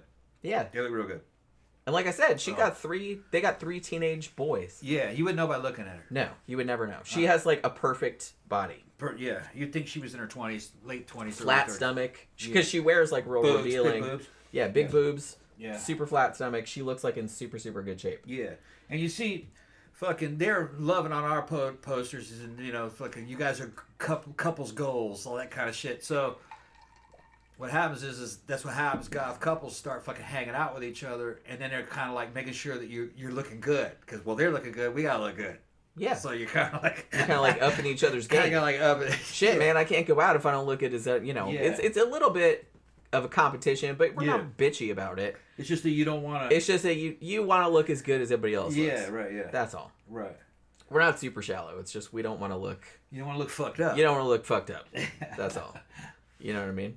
Yeah. We'll do what it takes. We'll take the drugs and hormones and everything, yeah. Zach says, I don't think I've known anyone with goth parents. Do the kids get raised goth too? No.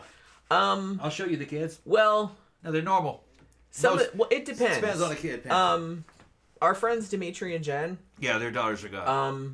Their daughter... Well, I don't think the older daughter, who is just Jen's, that was from a previous relationship, and she's like in her 20s. Yeah, she's too old. But they have a daughter that's 18, 19... I think so. And she's super goth. And she comes out to the club, and too. she has a kid. It's weird because she was into goth when she was little. Yeah.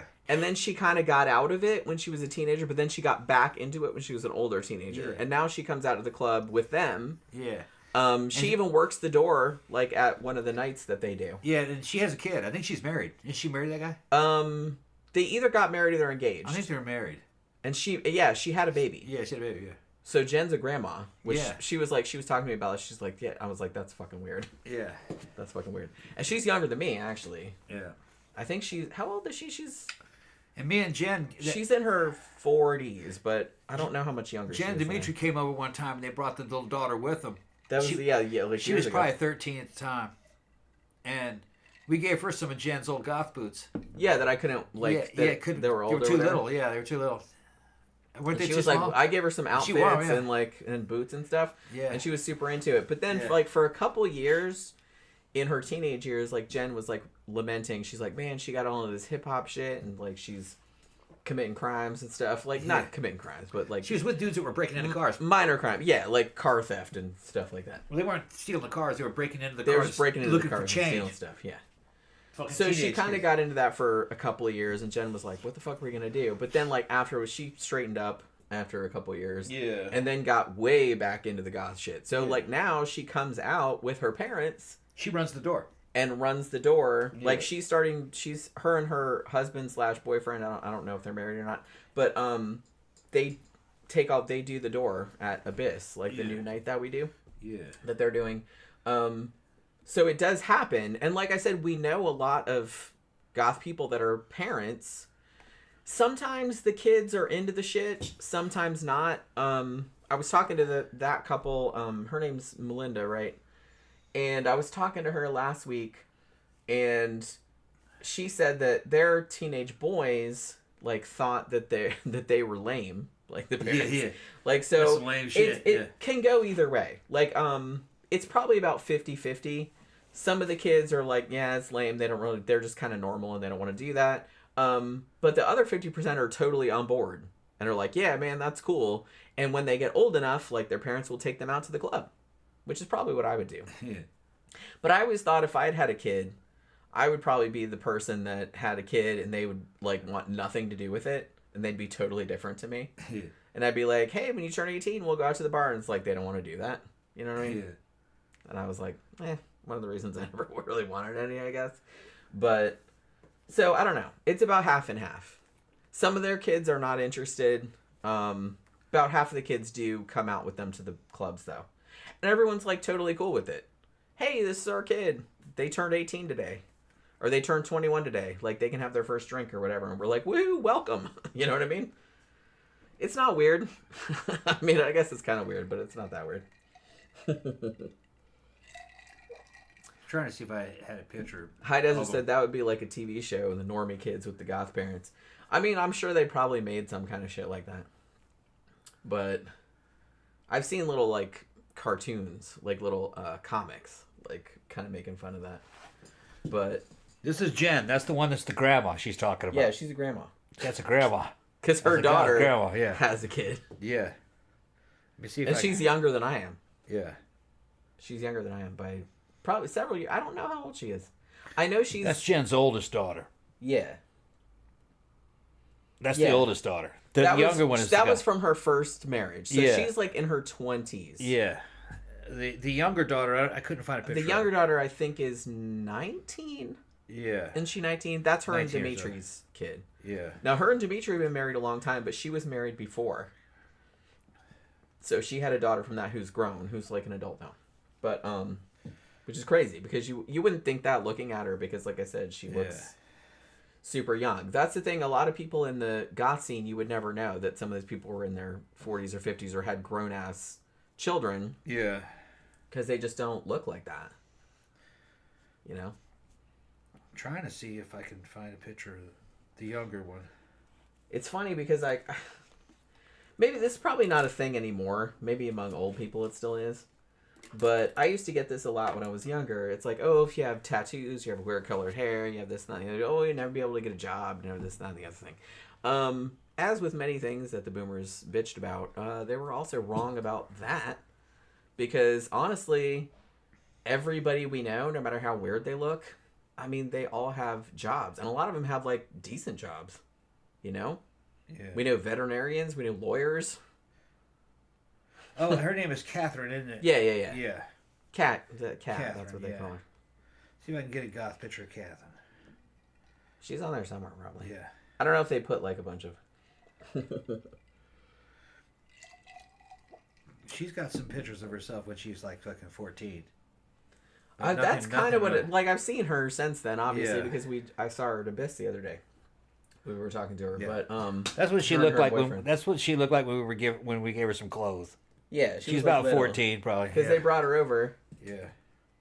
Because they were like, hey, we couldn't put... I mean, she was 12 or 13 at that time. And she's like, hey, we can't find a babysitter. Can we bring her? And I was like, yeah, why not? So she came over and... Yeah. She was super cool. Yeah. I gave her a bunch of clothes and... Yeah.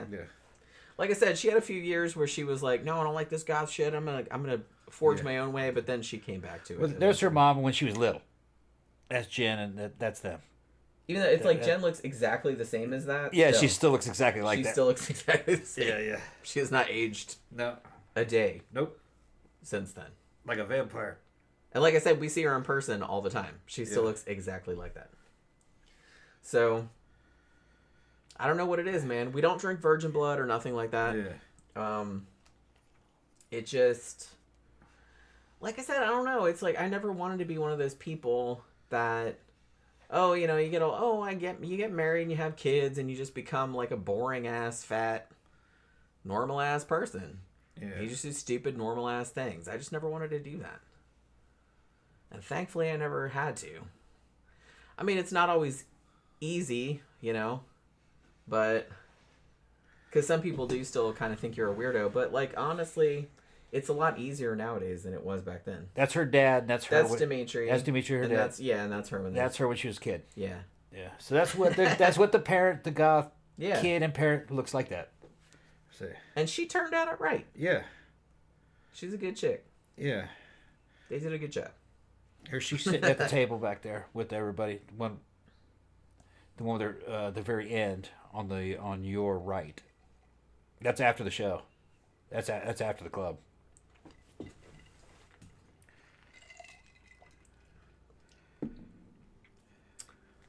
Yeah, I just said they look like sisters. Yeah, and like I said, Jen is very, very... I think she's a couple years younger than me, because I'll be 53 next month, but I think she's probably 48, 49, maybe. Coming up on 50. You would know. Yeah, she's pushing 50, for sure. But she's a few years younger than I am. But... Yeah, you would never know. And like I said, we see her in person all the time, so it's not just like, oh, she's putting filters on the pictures. That's what she looks like. What she looks like. Yeah, she doesn't look any different than that in person. So, See if I got a picture. If she's got a picture of her with her daughters. Yeah, Hedda also said half the teachers at the elementary school I work at have tattoos and they don't have to cover them up. I'm so fucking glad because I remember when I got my first tattoo, which the one that I got first has been covered up by this one because it was starting to bleed because it was old, you know what I mean? Because I got it when I was like 18 or 19. It was cool, but it didn't look that cool anymore because it was, you know, the ink was starting to bleed. So I got this one to cover it up. But when I first got that, even the tattoo artist, who was this old bearded biker dude, in Daytona, because that's where I grew up, and the tattoo shop was right across the street from my grandma's house. Daytona, y'all. So I went over there to get my first tattoo when I was 18 or 19, and the tattoo artist said, "Are you sure you want this on your arm? Because people will see it." But people say things about girls with tattoos on their arms. Really? And I was like, okay, just do it. I'm paying you, right? I didn't pay for your fucking opinion. Yeah. Like, that's what I was thinking. I didn't say that out loud because I was politer back then. Just making sure. But he's like, "You sure you don't want to put it on your leg where you can cover it up?" And I was like, "No, it's fine." That's Jenny. Put it where I said. Jenny and Jen. That was probably about 5 years ago, wasn't it? That was only 2 years ago. 2 years maybe. ago? That was at the 2023. Yeah, that was only 2 years ago. Yeah, it was only 2 years ago. That wasn't that long ago. Yeah, 2 years ago. Yeah. That was when Barbarella was the pickleball right. place, which was only a couple years back. That's right. Because they only just recently moved to the track. Right. Like in 2023, 2024. Yeah. But yeah, it's just, honestly, I really never had any trouble finding jobs.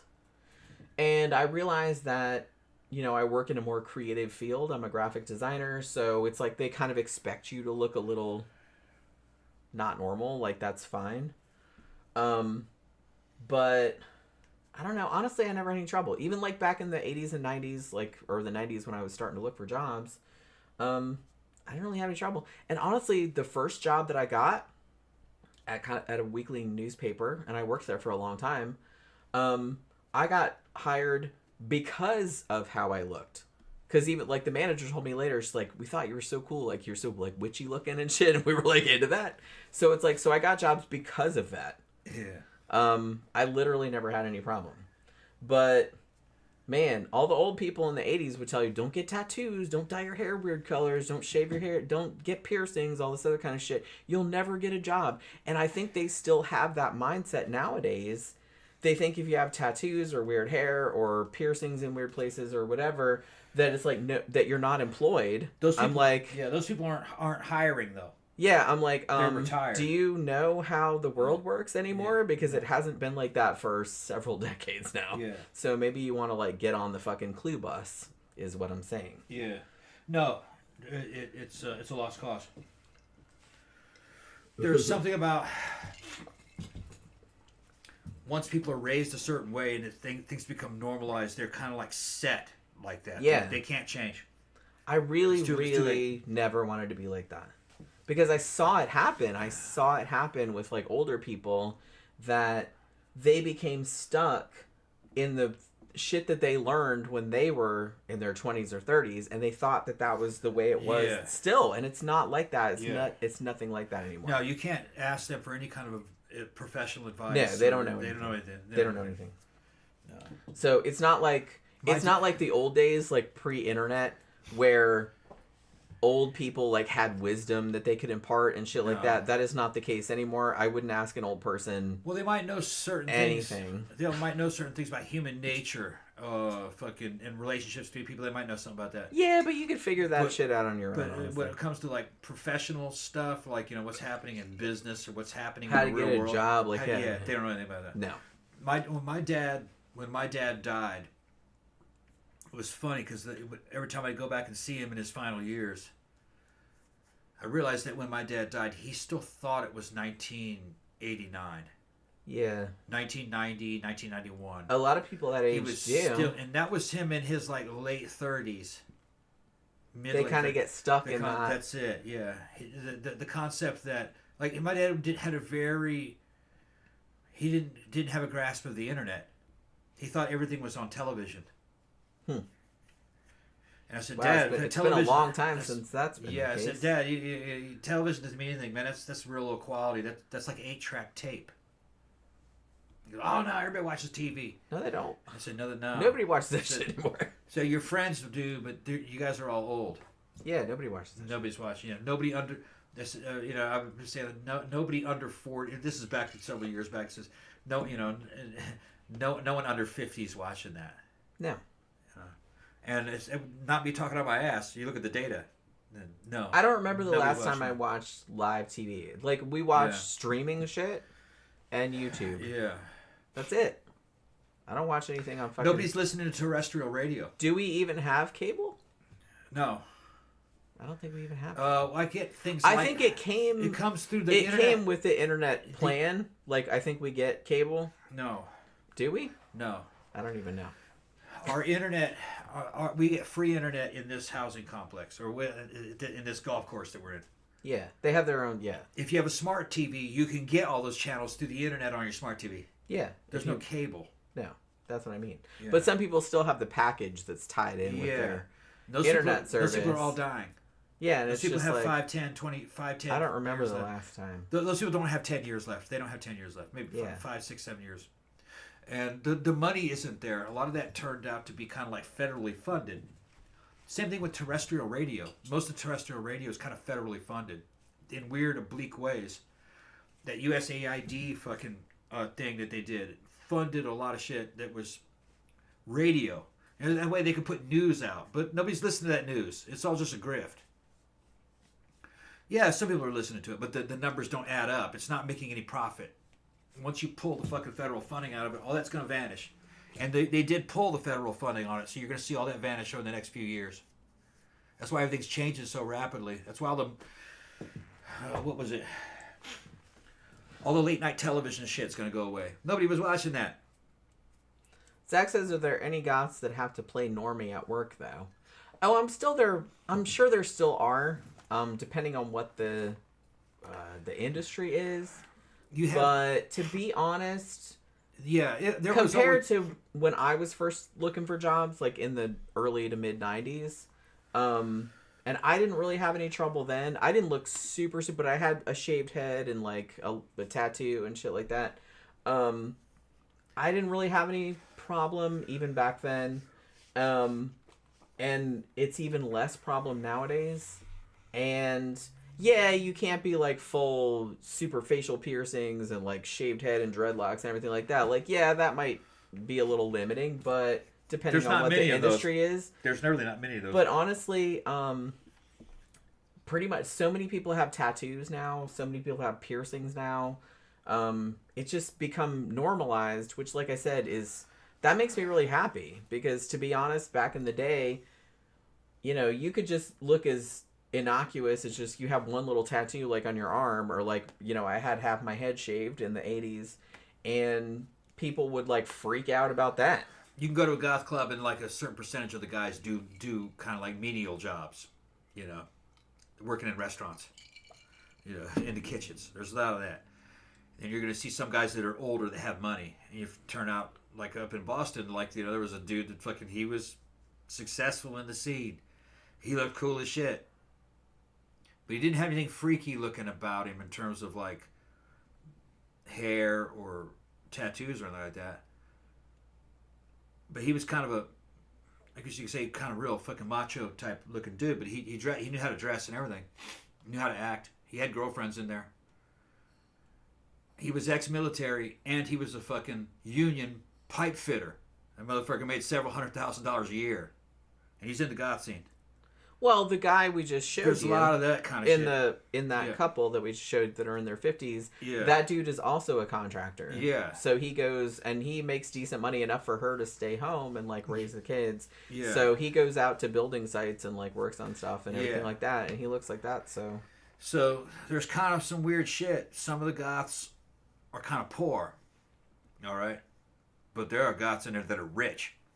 You just can't tell by looking at them. Well, they just don't... It's not the kind of scene where you flaunt... Yeah, because honestly, the cool thing and I think one of the things that always kind of attracted me to the goth scene, even when I was a kid, was that it's not predicated upon how much money you have or what your job is or anything like that. Like, I've known people for years and years, and then I only later found out what their job was, because it's not an interesting topic. I'd be more interested about what's your favorite album, like what's the best horror movie you've seen lately, blah blah blah. Like, we talk about shit like that. We don't really talk about jobs all that much because it's kind of boring. So to be honest, you only find out later that it's like, oh yeah, I'm a doctor, I'm a lawyer, or like or something like that. Like, you don't talk about it, and people don't brag about it because it's not cool. Like, if you started doing that, everyone would think you were a douche.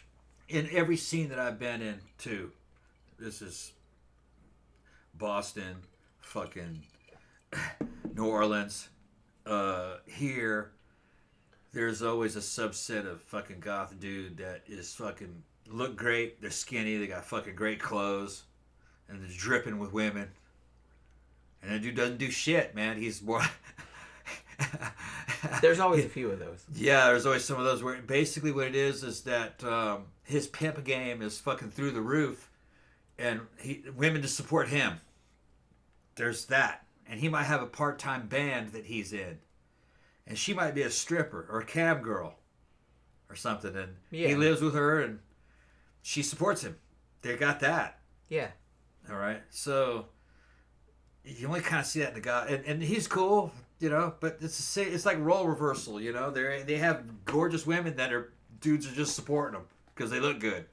It could go the other way too. You know what I mean? Where he's a dude that just looks good, fucking everybody loves him and shit, and the women take care of him. But honestly, most of the people that we know have relatively normal ass jobs. Most of them are normal, yeah. There's a lot of them are nurses. Toby, Charisse, they're nurses. They just have regular ass fucking jobs. Our friend Dawn works at the fire station. She works for she's a dispatcher for the fire station. She's a dispatcher for the fire station. And she's on there fucking sending fire trucks. Shit like that. They just have regular ass jobs. Another one who's fucking real tight with us is Charisse. Charisse is a fucking high-ranking nurse at Orlando General and got several kids, and she's divorced. You look at her, she's 5'1" and 85 pounds. 80 pounds. She's a little skinny, and she dresses real cool. Yeah, a little short black hair and fucking dances like crazy and shit. She's got her jacket with all her band patches on it. Yeah.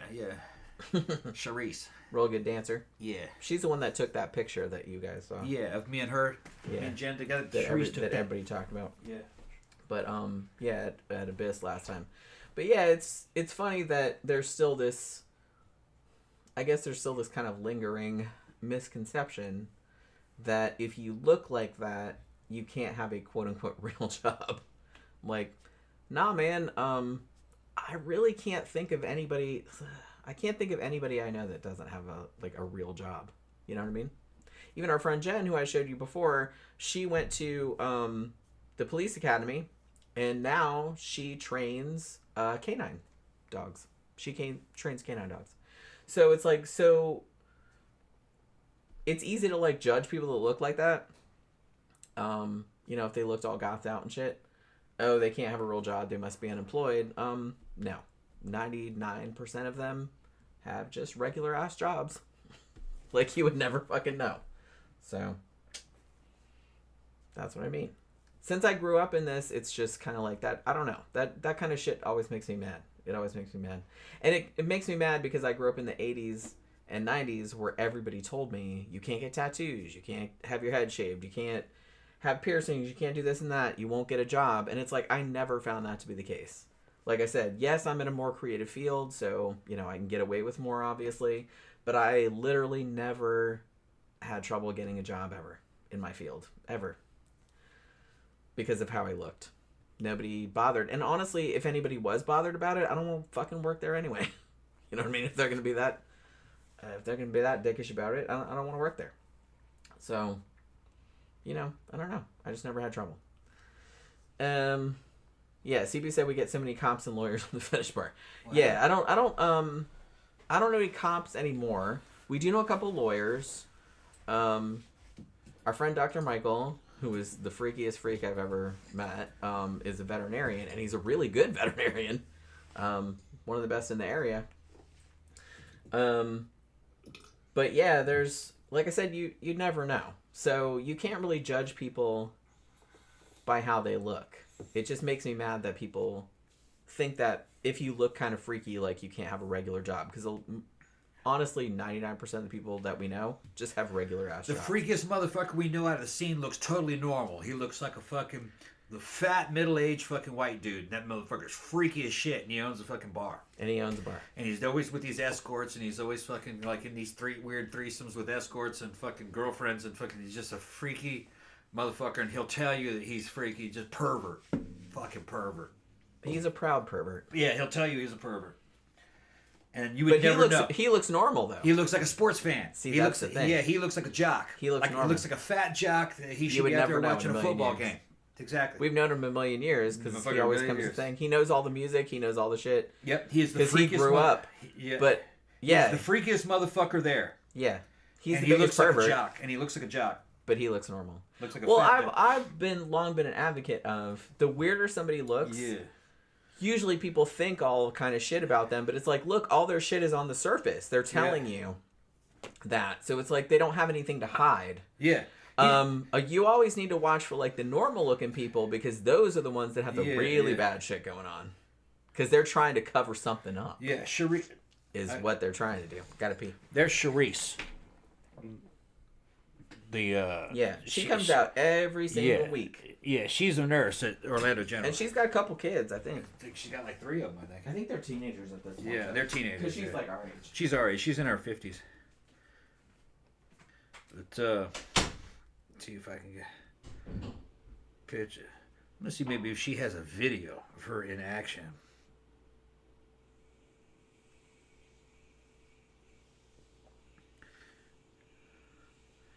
Okay.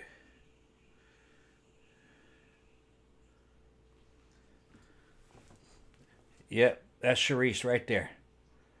She's probably gonna go out there and start dancing. Oh, it froze. Yeah, it's hanging up. Hold on. Yeah. And that's Toby. That's my leather daddy boy. Toby dressed all in white.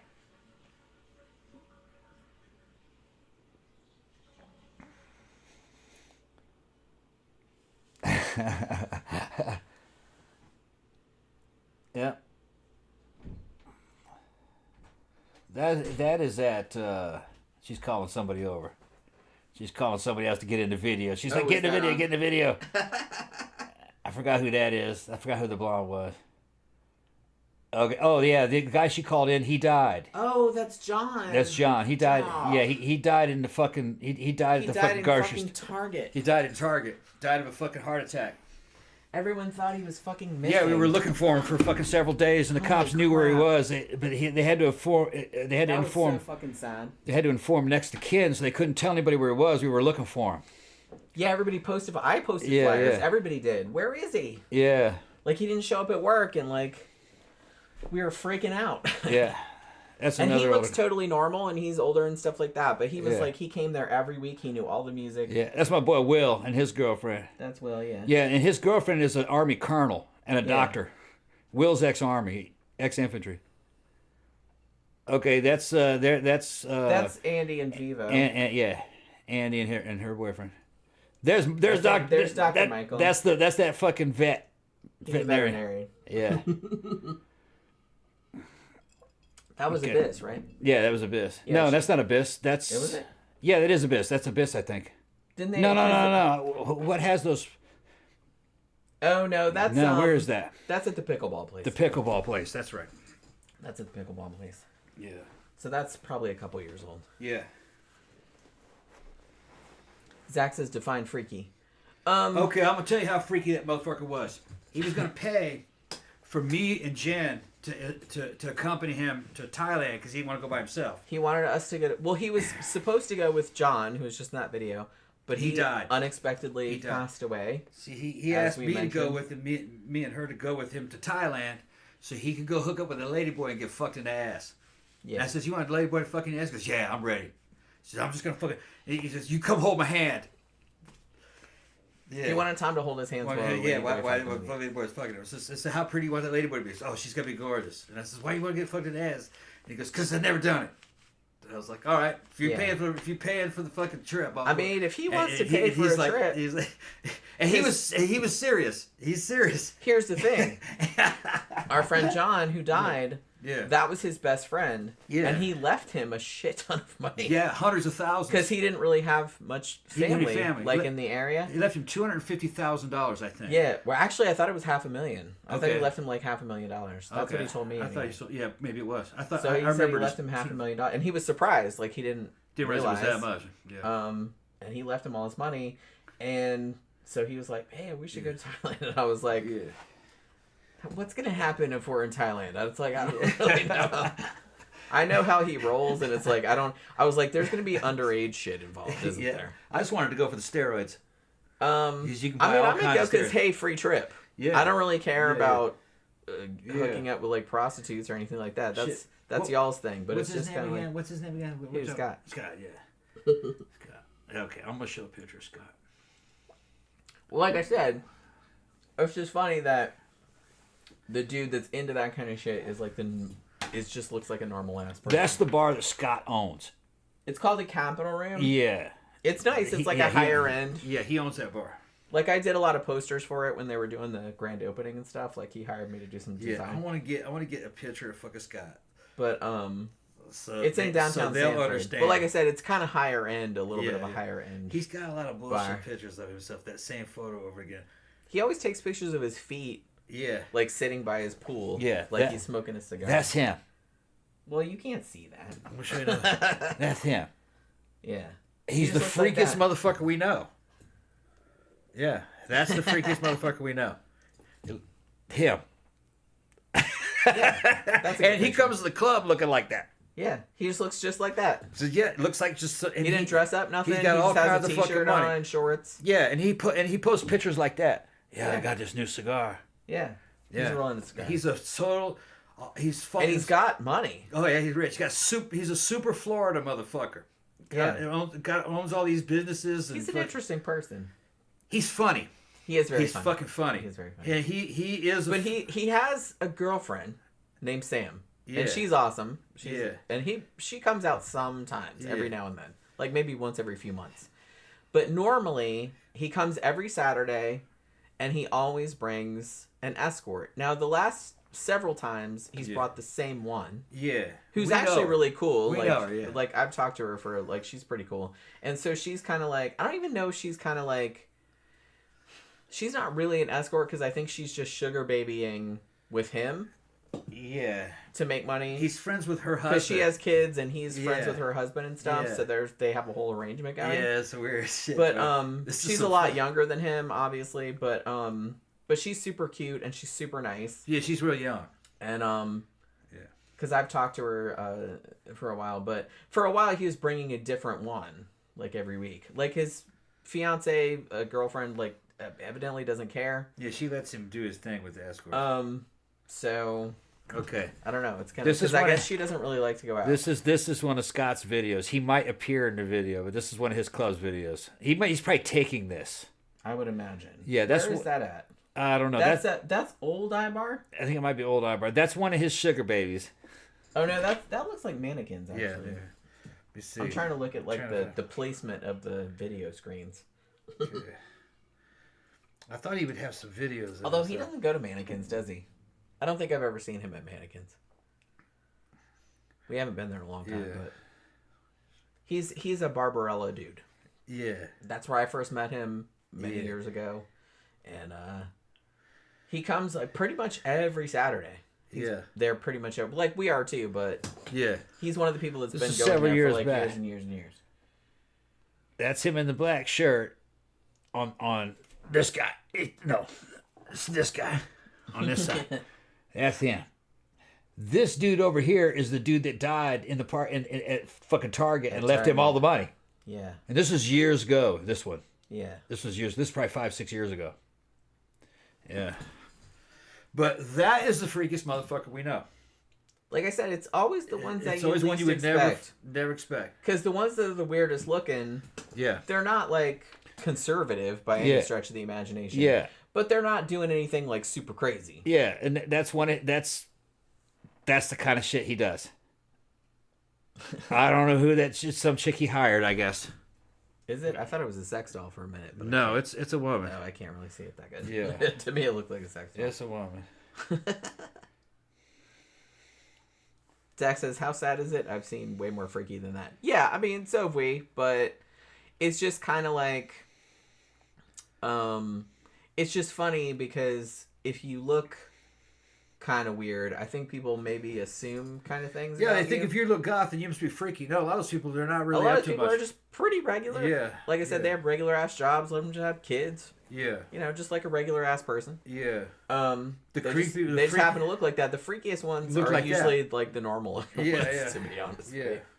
That's why you gotta watch him. And everybody knows him. He's been around forever. He's famous since the 80s. He's famous in the scene. And what's funny is that that's why he gets away with looking normal because everybody knows him from back in the 80s. And he's not really this like rando dude who just showed up. He's into that music. He knows all the names of those bands. Yeah. He dances. He knows. He knows the culture. He knows everything. It's just that he's just not really, he's part of it, I guess. But he doesn't even try to look like that. No. He looks like a jock. But like I said, see, that's what I mean. That's why I'm saying that it's like you don't necessarily have to look the part if you've been around a long time. Oh, you know what? And everybody knows who you are. Like, obviously, if you're new, you probably should, because everyone's going to look at you with mistrust if you come in looking like a normie. But it's like he gets away with it because he's grandfathered in. He's been around since the 80s. Yeah. He was around before I was. And I've been around a long time. So. Okay, hold on. I was going to show. Remember we're talking about how the young ones are dressing like we used to want to dress, but you couldn't get the clothes. But you couldn't afford it. Yeah. I'm going to show them an example because one of them popped up. Oh, shit. Yeah. Zach says, also, I'd kill to go thrifting soon. Want to get some vintage clothes and dress like male Stevie Nicks, basically. Would you consider Stevie goth? No, but she's goth adjacent. Yeah. We reviewed the movie Gypsy 83, if you've ever seen that, which was like there was a goth girl in that and she was like super into Stevie Nicks. Yeah. If you dress like that, like people be like, yeah, that's a look.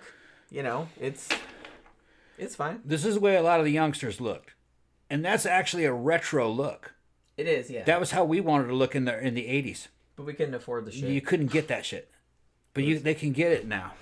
Because like I said, you had to get stuff at thrift stores. You had to make it yourself, which I couldn't really do. So, I got cool shit at thrift stores, but you couldn't just buy it. Honestly, we didn't even have Hot Topic, and Hot Topic's kind of lame now, but they had some good shit like in the 90s. But we didn't have Hot Topic in Daytona until probably like the late 90s. Yeah. So, most of the time I was ordering clothes when I could afford it, or finding stuff at thrift stores. Or Army Navy stores, like boots and stuff. Yeah. You know? You just kind of had to do that. You had to cobble shit together.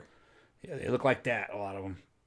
Yeah. Like, it's much easier for them to, like, look cool nowadays. Yeah. Back in the day, you're like, you kind of wanted to look like that. Yeah, and they're in the grocery store and shit. But you didn't have all the shit, you know? Yeah. It's kind of cool, though, because of the ubiquity of that shit, like on the internet and everything, it's much less likely to get abuse. Because like I said, in the 80s... Nobody bothers you now. In the 80s, nobody knew what your deal was. Why do you look like that? So it's like the first thing they jumped to was Satanist. That was, I mean, in my experience. So they would want to throw bottles at you and shit like that. So I had that done a bunch of times. And had abuse hurled at you and whatnot. Nowadays, people at least know what it is. Most of the time, they're pretty positive about it. We don't get too much hassle. Man, I've been at the gas station before, all fucking gothed out, and a big old truck of rednecks will show up and go, and the dude piles out and says, "Man, you look fucking awesome, man. Where you going?" It never would have happened a long time ago. Yeah, like a long time ago, you would just get your ass kicked. Because they never kicked my ass. Well, no, I'm not saying that, but like I knew some people in high school. What the hell, man? What the hell? Yeah, they didn't know what it was, but like nowadays that because the knowledge of it has kind of seeped into the zeitgeist. What club you going to? What club you going to? Yeah, like they figure you're just going out. Yeah. So they're just asking where you're going. So they're not generally. I mean, it could be just because you're a big muscly dude. Yeah. I mean, they're not going to say anything sideways to you because you'll punch them. That's kind of a lot of the young ones kind of looking like that too. Yeah, that's a very common. Kind of look with the booty hanging out and everything. You got that. Yeah.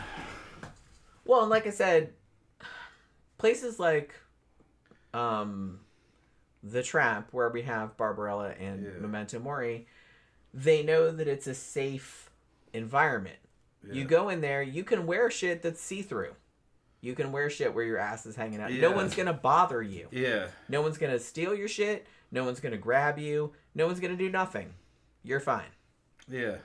You know, that's kind of the cool thing about it. Like, no one's going to fuck with you. And you could also dress up like, they could show up looking like that, too. That is also And people are like, whoa. Yeah. You know. That looks like, It's like Anna Varney. Like Anna Varney. Yeah. With the... Yeah. With the hairline. Yeah. I'm kind of into that. I like that look, too. Yeah. You know? I like all kind of different... like I said, there's all kind of different looks. But I don't know. Like I said, I think that was kind of why I always gravitated to it when I was younger, is that it's a safe environment. You can kind of just wear whatever. No one's gonna fuck with you. Yeah, some shit like that might happen. You never really can't tell. Yeah. Yeah. Like I said, if you did that in like some fucking normie ass place, yeah, they'd be like, what? You'd have people coming up trying to grab and all this stuff. But in a goth club, that does not happen. That does not happen. You can't. Everyone's just kind of like, all right, cool. They're doing that over there. We're not going to interfere. You know what I mean? It's just kind of like, everyone's kind of respectful of everyone else's space. Which, like I said, that's one of the reasons I'm not super into... Like, mannequins is fun sometimes. But there's too many normie-ass people that go in there that don't understand boundaries, I guess. So it's just kind of, so they'll just like grope on people and like, cause they think it's a club environment, everybody's drinking. Like, I can do this. And then when they get hit, they're just like, what? They get like all offended and shit. I'll show them mannequins what it looks like on the inside. Like I said, if you went to like a goth night, like Memento Mori or something like that, you did that, like you would get punched and like probably you'd be down on the ground and everybody start kicking you. What are you doing? Mannequin Lounge is not posting fucking videos of what their interior looks like. They used to. Well, I know that they're still doing good, but I know they've had to have other DJs because Paul Vane was in the hospital because he had heart problems, Although I thought that I saw that he posted earlier today that he's supposed to be coming back. But we'll see. He's been around forever. He used to DJ back at fucking Visage back in the 80s. Yeah. And he's still going. So, like I said, that's another thing too. I think a lot of people that maybe not so much anymore, but people go through the goth phase but if you went through that in the 80s, most of them are still in it now when they're in their 50s and shit. You know what I mean? So it wasn't a phase. They didn't grow out of it. I think I even thought my parents thought they didn't get on my case about it. They were just kind of like whatever. They didn't care. Oh, but I looked at the photo and that couple's at the top of the thing. What happened? They're at the top of the Mannequin Lounge. That's that couple that's our age right there. Oh yeah, that's a mannequin. Yeah. I think they're doing some kind of fucking... every week Mannequins, he started doing like a theme. Yeah. I think it's pirates this week. Yeah, pirates. But, they kind of recycle a lot of the same ones. It's vampires, pirates, fetish. I think it was fetish last week or the week before. I just keep seeing stuff that's posted. But, like I said, some people do grow out of it. Because every now and then I'll meet somebody, or somebody in the grocery store or something will say to me, it's like, oh, I used to look like that back in the 80s, but I got a job or had kids or blah, blah, blah. Whatever, and they don't look like that anymore. I wish I could still do that. I was like, you can still do that? Like, I'm still doing that, so why don't you? Like, nothing's stopping you. I don't really understand that mindset. Some people think they don't look good enough, I guess. I guess, but it's like, have you seen some of the fucking, I don't know. I guess most of the people we know, like, still look pretty good, so maybe they think that, I don't know. Maybe they think they can't compete. Not everybody looks like a fucking supermodel out where we go, though. That's what the inside of mannequins looks like. That place can get rough sometimes. Yeah, like I said, it's fun. But it's one of those places where... Wait a minute, is that mannequins? It's on their fucking stream. That's somewhere else. That doesn't look like that. That's somewhere else. That's some show. Yeah. That's not mannequin. That's too big. But yeah, it's just... I don't know. Like I said, when I go out, I don't want to... just constantly watching my back. Yeah. I gotta get into fights half the time. And like at mannequins, I feel like I'm always watching my back. So it's like there's always kind of that thing in the back of it. So I can't ever like really relax. You know what I mean? But like iBar/Barbarella, as long as I've been going there, I've always felt like I could just like chill out there. Yeah. Like I knew pretty much everybody there. You could fucking leave your purse there and go to the bathroom. Nobody would touch it. Yeah. Why would they? I don't know. What are they talking about? Are they talking about anything in there? Zach says it's the opposite idea at the gay bar, but grabbing there is usually encouraged. Yeah. Yeah, I mean, it's different if you're at a place like that's like a fetish event and everybody's like into that, but it's dudes who fucking don't know anybody trying to grab women that they don't know, you know. Yeah, I mean that's a different because deal. there's no consent involved. Yeah. That's what usually ends up if we end up going to mannequins. Like I said, I do like going there sometimes, but you never know who's going to show up. Like sometimes it might be like a bunch of cool people. Sometimes it might be a bunch of lame ass people. And, you know, I've been there sometimes and like... Remember her? What is the girl from Skeletal Family? You know her? I don't think that's know. that girl from She had red hair, I thought. Well, it's a black and white photo. I know that, but... I think that's a girl from I Skeletal don't Family. think that's her. Let me go see. Is there any comments? I don't think that's her. No, people are asking who she is.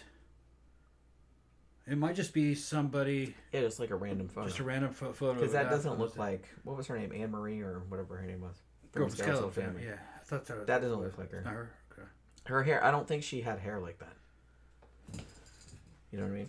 I mean, her hair was bright red, but it wasn't... Yeah. It was usually kind of swept over like that. Yeah, I ought to show him that. Show him what a really old school fucking goth fucking band looked like.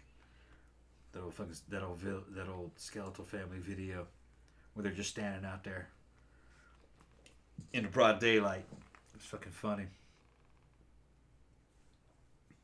Heidegger said Stevie is too normy, but she has a couple of good songs I like. Yeah, I wouldn't begrudge like a goth person that was into Stevie Nicks because that's like pretty cool. But yeah, it is kind of normy. It is kind of normy music, but no one's gonna get on your case about it as long as you know all the good shit. You can listen to whatever else you want to. Because I listen to a bunch of other stuff that's not goth, but you know what I mean. Let's see. Super old school goth fucking music video band. I think they were from Scotland, weren't they? I can't. Were they? I can't remember. Skeletal Family. I saw them live in New York, but Anne Marie had left. They had a different singer, but they were still pretty good though. Yeah, but, I mean, you can't really replace. This is one of their best songs. It's called "Promised Land." Yeah, it sounds really good. Very 80s, but real fucking post-punk. I don't think there's any keyboard in it or anything. I think it's just fucking drums, guitar, and bass, and vocals. I just quite like Skeletal Family. Yeah. Honestly. What year was that? Maybe 83? I thought it was 85, but 85? it might be earlier. Okay. Can't remember. Zach says when a white person gets a kanji tattoo, but it actually says hot dog water. Yeah. Somebody said that? That's real? Be awesome. Hot dog water. I imagine that, like, Because there was a trend. I don't know if it's not nowadays, but I kind of feel. Remember in the 80s when it was a big thing to like wear those shirts with like Japanese words on it? Yeah. But nobody over here knew what they said. Yeah. And I was always kind of like amused at like what. Although I will say that they do sell shirts in Asia. I don't know if they do this anymore, but they used to. That had English words on them, and they were nonsensical. Yeah. But super funny. Yeah. Like, they didn't make any sense. Because they were trying to, like, make some English-sounding phrase. Yeah, it'd be like kitty butter. Yeah. Some shit like that. Kitty butter. I would wear a shirt that said kitty butter. You know, something stupid like that. You're like, what? Yeah. Like, it was just so random. How about you? I'm getting hungry. I'm getting hungry and getting fussy. Are you getting hungry and fuzzy? Yeah. What do you want to eat? Well, I got that pork downstairs, remember? Oh, that's right. Got that, Yeah. I was making that today. Yeah. I was going to say, did anything exciting happen at the biker bar or nothing? No. Four dead. Just dead. Mm-hmm. And just bikers. Dead. Amy, who was bartending today, Yeah. told him that he wasn't allowed to leave. Yeah, I couldn't leave. I says, I gotta go. She goes, yeah, I gotta. And she's He's like, yeah, but the music is so shitty. She's holding on the back of the bike. Was she really? Dragging her. She's let go of it. She was revving the fucking. Rev, stop revving it, man. You hit the rev limiter. Bike isn't even warmed up yet. She don't care. Because all that was left was like these old bearded dudes that were listening to country music, and she was like, don't leave me in here with him. She wants to hang out with us. Yeah, she was. Yeah. Well, we're obviously much cooler than Yeah, those kids, so you know what I mean. Yeah. All right, Jen, go ahead and shut it down, man. I'm getting fussy. I'm gonna get something to eat. He's getting fuzzy. All right. Yeah. All right. So we're gonna shut the show down. Hopefully, you guys enjoyed it. We ended up talking about night, man. I know we ended up talking about music most of the time. That's cool though. Like that's one of my favorite topics. So I'm kind of glad we got on that. All right. So we're gonna shut it down for the evening because Tom's getting fussy as he's saying. So hopefully you guys have a good weekend. We'll be back again on Monday night for a movie review. Probably. Our friend Brian Hackett sent us a couple of movies. One of them was Polytechnique, which was Denis Villeneuve, one of his earlier movies. So we might do that, or we might do Dangerous Animals, which was the same director as The Loved Ones, which we did last Monday. So we'll probably watch one of those over the weekend and probably review one of those on Monday, or who knows, we might come up with something else. You know how we do. We never know until Sunday night when we sit down to like watch something. But probably one of those. All right, so have a good weekend, you guys. Thank you for hanging out with us. Thank you for your super chats. They're always very appreciated. And we will see you guys again on Monday night.